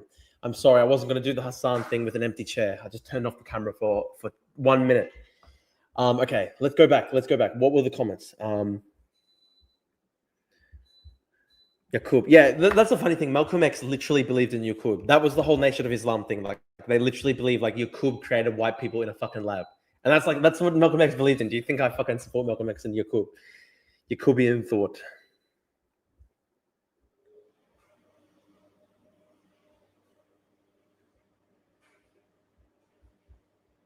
Nelson Mandela purposely did economic sabotage to avoid killing people. To see him equated to Sinwar as a horrible shame. Sinwar killed 1,200 people. Sinwar killed thousands of people. Muhammad Ali was a black supremacist too who believed that people should be executed for interracial marriage, but his views absolutely changed over the years, and he did not believe that when he died. Did he actually believe that people should be executed for interracial marriage? I know that he was against interracial coupling, but I didn't believe he thought execution. That's insane. Yaqub law is so good. Look, Yaqub thing is so fucking funny, the whole Nation of Islam shit. Also, Ali was a great boxer, so he gets a pass. Well said, Miha. I agree with you. Muhammad Ali's victory over George Foreman is the greatest sporting achievement, bar none. I love Muhammad Ali. He had some crazy views when he was a Nation of Islam adherent, but he was a fucking brilliant sportsman. I'm not migranophilic. I'm just critiquing Drew's approach of determining culture and what I consider to be a double standard. Sorry for not responding to this message earlier. At the time, Islam became associated with the black struggle, as did Christianity, although the version of Islam the blacks understood was effectively a mistranslation. Yeah, like Nation of Islam was never real Islam. And my understanding of it was that Malcolm X converted to Sunni Islam after going to Saudi Arabia for the Hajj. So he became an adherent of Sunni Islam, and his hatred of other races lessened as a result, apparently, because he believed in a more universal message. This is like the story of the fucking movie, right? This is the mainstream narrative of Malcolm X. I think the fact that Ali doesn't get criticized for his black supremacist nationalist views is giving him his due, to be honest. He was a great sportsman. Nation of Islam was started by an actual con man in the 1922, just disappeared one day, never to be seen again. It's good. People are back on the stream now. We're almost back at 30. By the way, guys, if you're watching on YouTube, please consider giving a like. We need you to give a like so that we can try and reach more people. I would appreciate that a lot, guys. If you're watching live on YouTube, please consider leaving a like. Help me reach more people. And it's a little bit of a smaller stream today. I think we've had an average of maybe 30 people watching. I would like to get that higher, but look, when we started out, my average was about 10 to 15. So it's increasing. It's increased a lot over the past 3 weeks. Malcolm X, along with Martin Luther King, destroyed the black economy. Equality is overrated. Don't fall for it. It's a commie trap. Okay, man. Ali was absolutely as militant as Malcolm X. As Cassius X, he spoke at a Klan rally. I didn't know that. I didn't know that he actually went to a Klan rally. Yaqub did create white people. Well said, actually. That's true. Facts. Floyd is the best boxer ever, but Muhammad Ali's career is legendary. Losing, coming back makes for a better legend. I just think Drew has a pretty standard normal view of Australian culture. He wants to somewhat preserve. I feel like we view Anglo and Western countries differently to, like, I don't know, Japan. Yeah, it's less ethno. WASP mentality is less blood and soil, less ethnic-centric. It's less tribalistic. I understand that in Japan, nationalism is much more closely tied to race. It's less tied to race in Western tradition, and that's probably the influence of the Anglo sort of Western WASP tradition. Are you a cultural relativist? The geographic isolation that expat groups experience no longer speeds up assimilation. The internet still tethers them to the community board. All it takes is for an uncle to DM some literature. I'm not a cultural relativist. I think some cultures are bad. Like, for example, Islamist supremacist culture, like jihadist culture is bad. I'm not talking about Islam here. I'm talking about like actual extremists, right? Like, cultural attitudes and beliefs can be objectively bad. I think female genital mutilation is bad. I think the niqab, the full face covering, is dehumanizing to women. I think there is, and I think they're like, by the same standard, like, you know, I'm ethnically Greek. There are some Greek nationalists who are fully chauvinist. I think that's a bad cultural attitude and belief. Nation of Islam is a heretical sect of Islam. Yeah, it's not viewed as a legitimate sect of Islam. It's, what would be the equivalent? The equivalent would be like Branch Davidians. Like, it's like, you know how the Branch Davidians who did Waco were like a heretical, schismatic sect of Christianity? I guess Nation of Islam is almost like that. Adam Bant won't win Melbourne. I fucking hope not, man. It'll be so funny if he loses. He was assassinated by the Nation of Islam. Yeah, he was assassinated because he left for Sunni Islam. I'll become a member of Parliament, plus unanimous bill to deport all non-Anglo-Celtic individuals and deport myself on the last. Dude, what the hell is your problem, Ibrahim? It's like self-hatred shit. What's your Israel-Palestine take? I've got so many videos on that, but look, fundamentally, I'm a two-state solution guy. I just really hate Hamas. It's a genocidal organization, and I hate leftists who sympathize with Hamas. I'm post-liberal far-right, but I feel sorry for some of the most extreme left and right shit you get. Love to talk sometime about liberal democracy sometime. Was once a bleak belief. Okay, Robert, I don't know. Who said MLK destroyed the black community? Genuine retarded take. What's the thesis behind this opinion? I agree with King of Corinth that cultural relativism is retarded. I'm not a cultural relativist. I think like objectively liberal democratic culture is the best form of culture at the moment in fucking human civilization existence. I read Bronze Age Mindset and became a third worldist. That's funny. It is like a lot of this fascist shit is like very third worldist in nature. It's like explicitly sort of like anti-weird psychology. It's anti like European Enlightenment thought. Let's make this a Palestine election. Yeah, and then they lost every seat. That's the Greens. Like, that's my thoughts on Adam Bent losing a seat, right? Like, they Bringing Frick is like, let's make this the Palestine election, and then they just literally lose every seat. It's amazing. Yeah, proceeds to lose all seats. It's actually amazing. So Australian culture is Drew's flavor of liberalism and second wave feminism. Yup. No, it's not actually that, but it's just funny. I'm doing a reading on Aussie politics at the moment. Are our Greens Marxist-Leninists? They're not explicitly Marxist-Leninists. However, there actually has been genuine influence from Marxist-Leninists. So the perfect example you would want to look at with that is Lee Rhiannon. That's Lee Rhiannon, Rhiannon, Lee Rhiannon. She was a Green senator for New South Wales. Her parents were part of the Communist Party of Australia or something like that, and she always had that long time association with the full-blown Marxist-Leninist, hardcore, tanky left. And that she was eventually sort of kicked out of the party, but her wing of the party still exists. And I think what happened is basically that type of tanky entryism and infiltration, it did poison the more center-left part of the party in the Greens. It's so ironic that Trump supporters talk about being proud of Western civilization when the height of Western civilization is the rule of law, due process, and strong and impartial institutions. Literally amazing take. That's exactly my take when it comes to MAGA-Maoism. That's exactly my take when it comes to MAGA-Maoism. I fully agree with you on that. And that's why I don't like MAGA, right? Because it's like literally against like all the things that make Western civilization worth defending and worth living under, you know? I don't want to live under like dictatorship, terrorist society. I don't want to be just subjected to arbitrary knock on the door in the middle of the night and fucking purged. MAGA right see Trump as a god. Yeah, that's true. They actually genuinely see Trump as a god, and that's why it's shit. That's why MAGA is a horrible, horrible movement. Oh, cool. We've got 34 people watching live on YouTube now, guys. Please hit the like button. Help me reach more people. I'd really appreciate it, guys.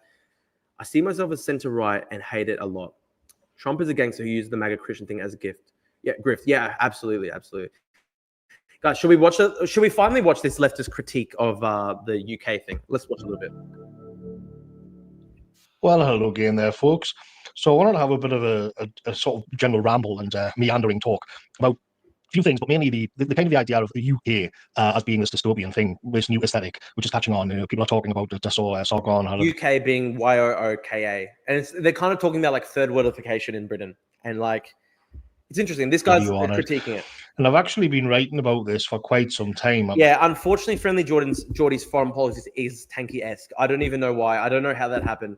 Because he's like pretty standard social democrat, center-left guy when it comes to domestic politics. When it comes to foreign policy, he's like pro-China. He's pretty sympathetic to Russia, all that shit. The Substack. And I find it... Wait, is Morgan's review actually far right? I thought that it was supposed to be like a left-wing critique. I thought this whole thing was supposed to be like a left-wing critique. Difficult. Well, like, why I'm happy to see that this has become... I read somewhere that this video was supposed to be like a left-wing critique of UK stuff. I don't know. Am I an idiot? Is this guy far right? I think people are talking about is because there's this general feeling of malaise and dystopia in Britain. What we used to call Britain, now like all the... Geordie's spending too much time with that beard guy. Which beard guy? UK, like YOOAAY. Yeah, his Israel-Palestine take is horrible. Like he basically says that Israel controls Australia and like they've like got their mind-controlled tentacles into all Australian politicians or some shit. It's pretty anti-Semitic, honestly. As if it's got this new name. It's been not only has all of these changes taken place, but it's actually got a new name now, which is dumb and meaningless and rootless and just a fabrication of NGOs and think tanks and just this kind of awful handle on it. What I wanted to it's actually like begin on all of this is I was recently watching the Midsummer Murders, the first season. Look, that's fucking stupid of me. I thought for some reason that this guy was supposed to be a left-winger critiquing the UK thing, but apparently this guy's actually far right. Okay, all right. Well, I didn't realize that. That's my mistake. Oh, Oswald Spengler. Okay, yeah, this guy does seem pretty right-wing. Okay, my mistake. I fucked up. I thought that this guy was supposed to be like a left-wing guy trying to make a critique of the UKification sort of thing, but in fact, it's actually the other way around. Oh, look, I might still watch it later, but I don't know if I'll watch it like right now on the stream because, to be honest, it is already pushing like 2 hours, and I might have to go. Well, how is he far right? I don't know. Is he far right? I'm being told that he's far right. I don't know much, right? He uses a lot of old left perspective to argue against the modern left, though. Look, I've never heard of this guy before Morgoth's review. I haven't seen it. I mean, I'll Google it, right? I don't know. Is this guy far right or far left? I mean, I'm confused. I don't know. Well, but this is the thing, right? Like, he literally ignores all Chinese Communist Party influence over Australian politics. He ignores all Russian spy infiltration in Australian politics and stuff. He only cares about Jews, right? Like, and he literally superimposed the Israeli flag over the Australian continent and was like, "Oh, we're completely dominated." Like, it pretty much was like he was bordering on sort of protocols of the Elders of Zion territory. That's what I think Friendly George was doing there, and it's a shame. I think it is a shame because I actually like a lot of the Friendly Geordies' takes on a lot of issues. When it comes to domestic politics, I probably agree with Friendly Geordies on a lot of this stuff. And he's also critical of mass migration as well. He also wants to lower migration slightly. I actually agree with Friendly Geordies on so much stuff, but when it just comes to China, Russia, Israel, Palestine, unfortunately, he comes to a sort of tanky thing. I've got a comment saying you should debate him. Yeah, I actually want to debate him, and we actually were going to organize one. He made a video just smashing me, calling me fat and everything. It was a pretty funny video though. He had some pretty funny jokes in there. And look, I was gonna do like a full debate, but it never happened. But maybe we should. Maybe honestly should. Guys, look, I might call it a day here. Just because it's 10 p.m. here, I've got to probably just sort of start getting ready for bed and everything. I'm gonna try stream tomorrow morning Australian time. That way I'll be able to reach more of a North American audience. I want to thank everybody who's been watching. We've got 30 people live on YouTube. If you guys are watching, please consider subscribing to my channel. Would really appreciate it. I'll show you some of my stats recently. Oh, Nigel, thank you so much, bro. Thank you, man. $20 super chat. I appreciate that a lot, Nigel. Thank you, brother. Very kind of you. I appreciate the super chats, guys. Anybody wants to send a super chat, I fully support you because it does help me keep this show on the road, right? It helps me keep the show on the road. I really appreciate anybody doing a small super chat. If you enjoy my stuff, maybe consider becoming a YouTube channel member. I'm on Patreon. There are options to subscribe to me so I can help do this full time. I want to try to get to the point where I can make this professional. I still work a couple days a week, just part time, and I'd love to be able to do this full time if I can make this my full career and job. I think I can do it. There's a lot of fucking idiots, right? There's a lot of fucking idiots who stream, and I think I can do it because I feel like I'm smarter than a lot of these guys, honestly. So I think it's possible. Do you have a Discord? I do have a Discord, guys. I'll actually post the Discord link in the YouTube chat. I'm posting it in the YouTube chat, guys. So that's a further incentive for people who are watching on Twitter to quickly go over to my YouTube. I'm posting the link to my Discord in the YouTube chat. Oh shit! King of Corinth sent 5 Drew Pavlo gift memberships. Fuck, man, that's so kind of you. Thank you so much. Damn, you guys are fucking legends. Fuck yeah, dude. Salute to King of Corinth. Thank you so much, man. Thank you. Damn, I feel it, guys. I feel like the streaming is gonna work. I honestly feel like the streaming is gonna work. The membership has been slowly building up a bit. And we've been doing it every day now for 21 days, 22 days now, actually. The viewership's been going up a bit as well. So I appreciate it, guys. And also these super chats and stuff, I really, really thank that. That's really kind of you. King of Corinth, thank you, brother. Good night, Drew. I'll try to talk to Zen about doing the talk with you. Hey, SSWB, listen, tomorrow morning Australian time, which will be nighttime American time, I would be around. If he wants to do a tour, I can do a live stream with him. You've already talked to Destiny, so that's pretty huge. Thank you, bro. I appreciate it. It was fun talking to Destiny. A lot of people clowned on me saying that Destiny wasn't interested in the chat. I like to say that Destiny was tired. I think I talked to him at the end of a 7-hour stream at 10 p.m. American time. He was just tired, guys. He was just tired. It wasn't rude. He still supports me. Trust the plan. Trust the plan. Q. Destiny is still on Drew's team. Trust the fucking plan. Trust the vision. Yeah, he was defeated. Yeah, look, I think Destiny still likes me, guys. That's my cope. Trust the fucking plan. Trust the plan, Q. In before they start saying you're a Destiny orbiter. Dude, what are they going to say? I think they kind of just say this to anybody who's sort of new to streaming. if they're new to streaming and they're like friends with the biggest streamer, they just automatically say that you're like an orbiter. And look, there are some people who are genuinely orbiters. Like, look at Frogan. She's a full-blown orbiter. I'm not a full-blown orbiter of Destiny. Like, you don't see me in every single Destiny chat going like, Destiny, please, Destiny, please. Like, I went on one time, okay? Like, I like Destiny. I'm not going to, like, worship anybody. When we're liberating Hong Kong and Macau, Drew, absolutely, man. See, guys, this is it, right? This is why I want to encourage people who are watching my streams to really try to really help me, right? My plan here isn't just to be a streamer. My plan is not to just like end this as being a streamer. My plan is build up an audience, build up a proper YouTube channel, build up my own media channel, right? So that I don't have to go through the mainstream media to reach an audience and talk to people. Build up my own platform. If I can eventually get to the place, if I could, inshallah, if God willing, I got to the point where, and by the way, I can say inshallah because it just means God willing in Arabic. It's literally, they're Christian Arabs who say inshallah. But listen, if I can get to the point where I've got hundreds of thousands of subscribers and stuff like that, and I've got my own following, that means hopefully one day that could help me go into politics and I would be less dependent on a major party that could potentially fuck me over at any time, right? Destiny was just letting Drew be free content for now. He wanted you to be there for sure. Look, I was very lucky. I was very lucky that Destiny had me on for like a full hour.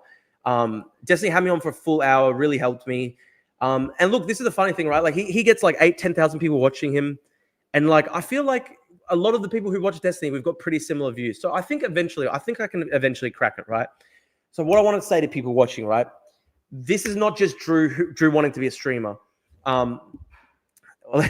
Destiny and Drew Bridge is fully intact and growing. Alhamdulillah. This is the thing, right? I'm not just going to end this at being a streamer. I want to build up my own media platform so that then I can be more politically effective in the real world, doing political activism and fighting for the things that I care about. So I'm never going to just be like I don't ever want to just be a drama YouTuber, right? So if you want to subscribe to me, if you guys want to subscribe to me and help me do this, my goal is I need to be able to make money so that I can make this a professional thing. I can get a better studio, afford to do this full time, build up an audience. And it doesn't stop there, right? It doesn't just stop at media. It doesn't just stop at streaming. I want to literally try my best to eventually change Australian politics and change politics in the West. I want to do my small part, right? I want to do my small part. And obviously no one man can change the entire course of history, but we will try to do our part. If you believe in Western civilization and you don't want to see Western civilization collapse, I'm not saying that I can save Western civilization single-handedly. I can't do that. But all I'm trying to do, right, is I'm trying to build a community of people who actually like Western civilization and say, hang on, we don't want it to collapse. We don't want it to destroy. This is our culture. This is what we grew up with. And we want it to exist. We want our children to inherit the same cultures that we grew up with, right? It's actually a kind of fundamentally conservative vision because we're seeing the far left and the far right trying to overturn everything and fucking crash everything. And I don't want that to happen. I want Western civilization to persist. I want Western civilization to exist. And so what I'm trying to do, I'm just trying to do my small part to build up a community of people who believe in the West, believe in Western civilization. That's it. And if I can do my small part to try and popularize ideas that make it easier for people who support Western civilization to be effective politically, that's what I want to try to do, right? That's what I want to try to do. I'm not the man who can do it, but I hope I can be the John the Baptist who can prepare the way for a future hero to try save Western democracy from the far right populists and the far left extremists and communists who want to destroy everything. I want to be the John the Baptist. I want to try help it. I'll try work with people. I'll literally try work with anybody who believes in that, right? Destiny and Ethan Klein, I think we've got a lot of stuff in common. People like Dylan Burns, people like Zion, I think as well. Like anybody who supports like pro-West democracy, I'll work with them. We've got to build up communities of people who actually believe in this stuff. And we just can't we can't just go down. We can't go down without kicking, right? We can't go down without at least fighting. We've got to try. We've got to try and protect what we believe in. And that's it, right? That's it. So yeah, change is set up one grain of sand at a time. And like, look, what I want to do, what my vision is I want to be able to devote myself full time to like sort of like online media, writing on Substack and making streams and making YouTube video essays and all that sort of stuff. And just do my small part to try change the culture and try build up a community of people who believe in the same things that I do. And if you believe in that same vision, if you like Western civilization and you don't want to see it sink into the ruins, you don't want to see it sink beneath the fucking waves, then just stand with me, right? Stand with me and let's build a community and let's just work together. Because I think it's very sad. If you look online, right, the extremists have the ascendancy everywhere. And it's not cool to try to defend liberal democracy and stuff like that. But we have to try. We have to fucking try. We can't just give up. If we give up, then it's fucking full doom and black pill. And everything's over. We can't fucking give up. Sup, Drew, I don't see your morning streams. Keep doing evening streams. Do you mean evening streams American time or morning? I think you're a North American viewer. I'm gonna try switch it up so I'll try switch it up so I do more North America evening time streams because I think I do have a lot of more followers from there. Yeah, I love Dylan Burns. I don't know if I need to be black pill, but in the last month, I've honestly came to think that lefty tankies MLs are worse than far rights. I think both pose a really massive threat to democracy. Oh, I'm Australian. Yeah, look, dude, I'm gonna try do streams in the evening for Australian people, and then I'm gonna try do streams in the morning for North America and British people. So I'm gonna try reach both audiences. I'm gonna try my best. Like I'm working hard at this shit, right? I only started streaming 3 weeks ago. I've now done 22 streams in 22 days, and I'm gonna try my best. I'm gonna try my best to just keep going. And there's times where it's hard when I've only got like 20 people in the stream, but just got to keep grinding. I'm just going to keep on fucking grinding and try to get to the point where, eventually build up an audience.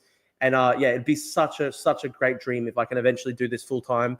And I think I can hopefully make a difference. I think I can make a difference because I think I've got a skill in, fighting for a just cause. This is what I believe in. I really passionately believe in this stuff. I don't want to give up on it. I don't want my children to live and grow up in a society that's unrecognizable where they don't have freedom. And so that's what I'm trying to do. That's why I'm trying to do this, right? That's the end of my rant. But thank you to everybody who's watching on the stream. I think I've got 25 live viewers right now. If you're watching on YouTube, please, guys, go forward, subscribe to my channel, like and comment. If you like any of the rants that I've had in this episode, help me clip them up and share them around, right? I'd really appreciate that. We just got to keep on trying, right? Wait, do you have kids, Drew? I don't have kids, but I want to have kids. I want to have a family. And what I'm trying to do here is I'm trying to defend the culture that I grew up with, which is like sort of Western liberal democracy, so that my children, my future children, can grow up with that society and that culture. Win to the Turkish watermelon seller. Win to the Turkish watermelon seller. Be more red pill instead. I don't know. Anyway, Ibrahim sent me $2. Vote for me in the Nazi. Nah, Ibrahim, look, thanks for the $2, but we have very, very different world outlooks, my friend. And I think I actually got to say to Ibrahim, dude, you shouldn't hate yourself so much. Like if you're an Australian guy, look, if you live in Australia, it doesn't matter if you've got a different cultural background or whatever. If you fundamentally believe in the laws of the society and you believe in the culture of the society, then you're welcome, right? That's how I see it. Hell, Drew, hell, Medicare. Anyway, I want to just quickly, to end the stream, I'm just going to quickly shout out Nigel Hornbury. Thank you so much, Mad Joe, for the $20 donation. That's really kind of you. Thank you so much to King of Corinth, who gifted 5 Drew Pavlos memberships. That's really cool. I think I've got 10 members now. That's awesome. And I even thank Ibrahim, even though we've got really different views. But thank you so much, guys. Thank you so much. I really appreciate it. Free October. I posted the Discord link in the Twitter. I'll post the Discord on my Twitter as well if you want to join. Good luck with defending liberal democracy. You will eventually find that eventually no one believes that you will be fighting by yourself, as I once did years ago, and to see how morale is going. I'm going to fight. I joined. Oh, thank you, Free October. I appreciate it, bro. Now, listen, guys, I got to finally end the stream. I appreciate everyone who's been watching. Thanks for the discussion. Thanks for the back and forth. I'll see you tomorrow, and I'll keep on doing these streams. I appreciate everyone who's been tuning in. Good stuff. Thank you, guys. Oh, shit. Thank you so much, Nigel. Another 20 big ones. The curse of Mad Joe is real. Thank you, brother. Thank you so much. That's extremely kind of you. And look, honestly, I really appreciate it. It makes it easy for me to do this, right? I think I have faith. I have faith that this is gonna work. I have faith that the Drew streaming fucking path, it will work. And man, Nigel, when I've got people like you supporting me, it really gives me hope and it keeps me going. So I appreciate you so much, bro. It gives me more motivation to stream again tomorrow. I appreciate you guys so much. Thank you, guys. We're not going to give up. We're going to keep on going. I appreciate you guys. Signing out. Thank you so much. And big shout out to Nigel and big shout out to King of Corinth. Thank you so much, lads. All right. Thank you, guys. Ending the stream.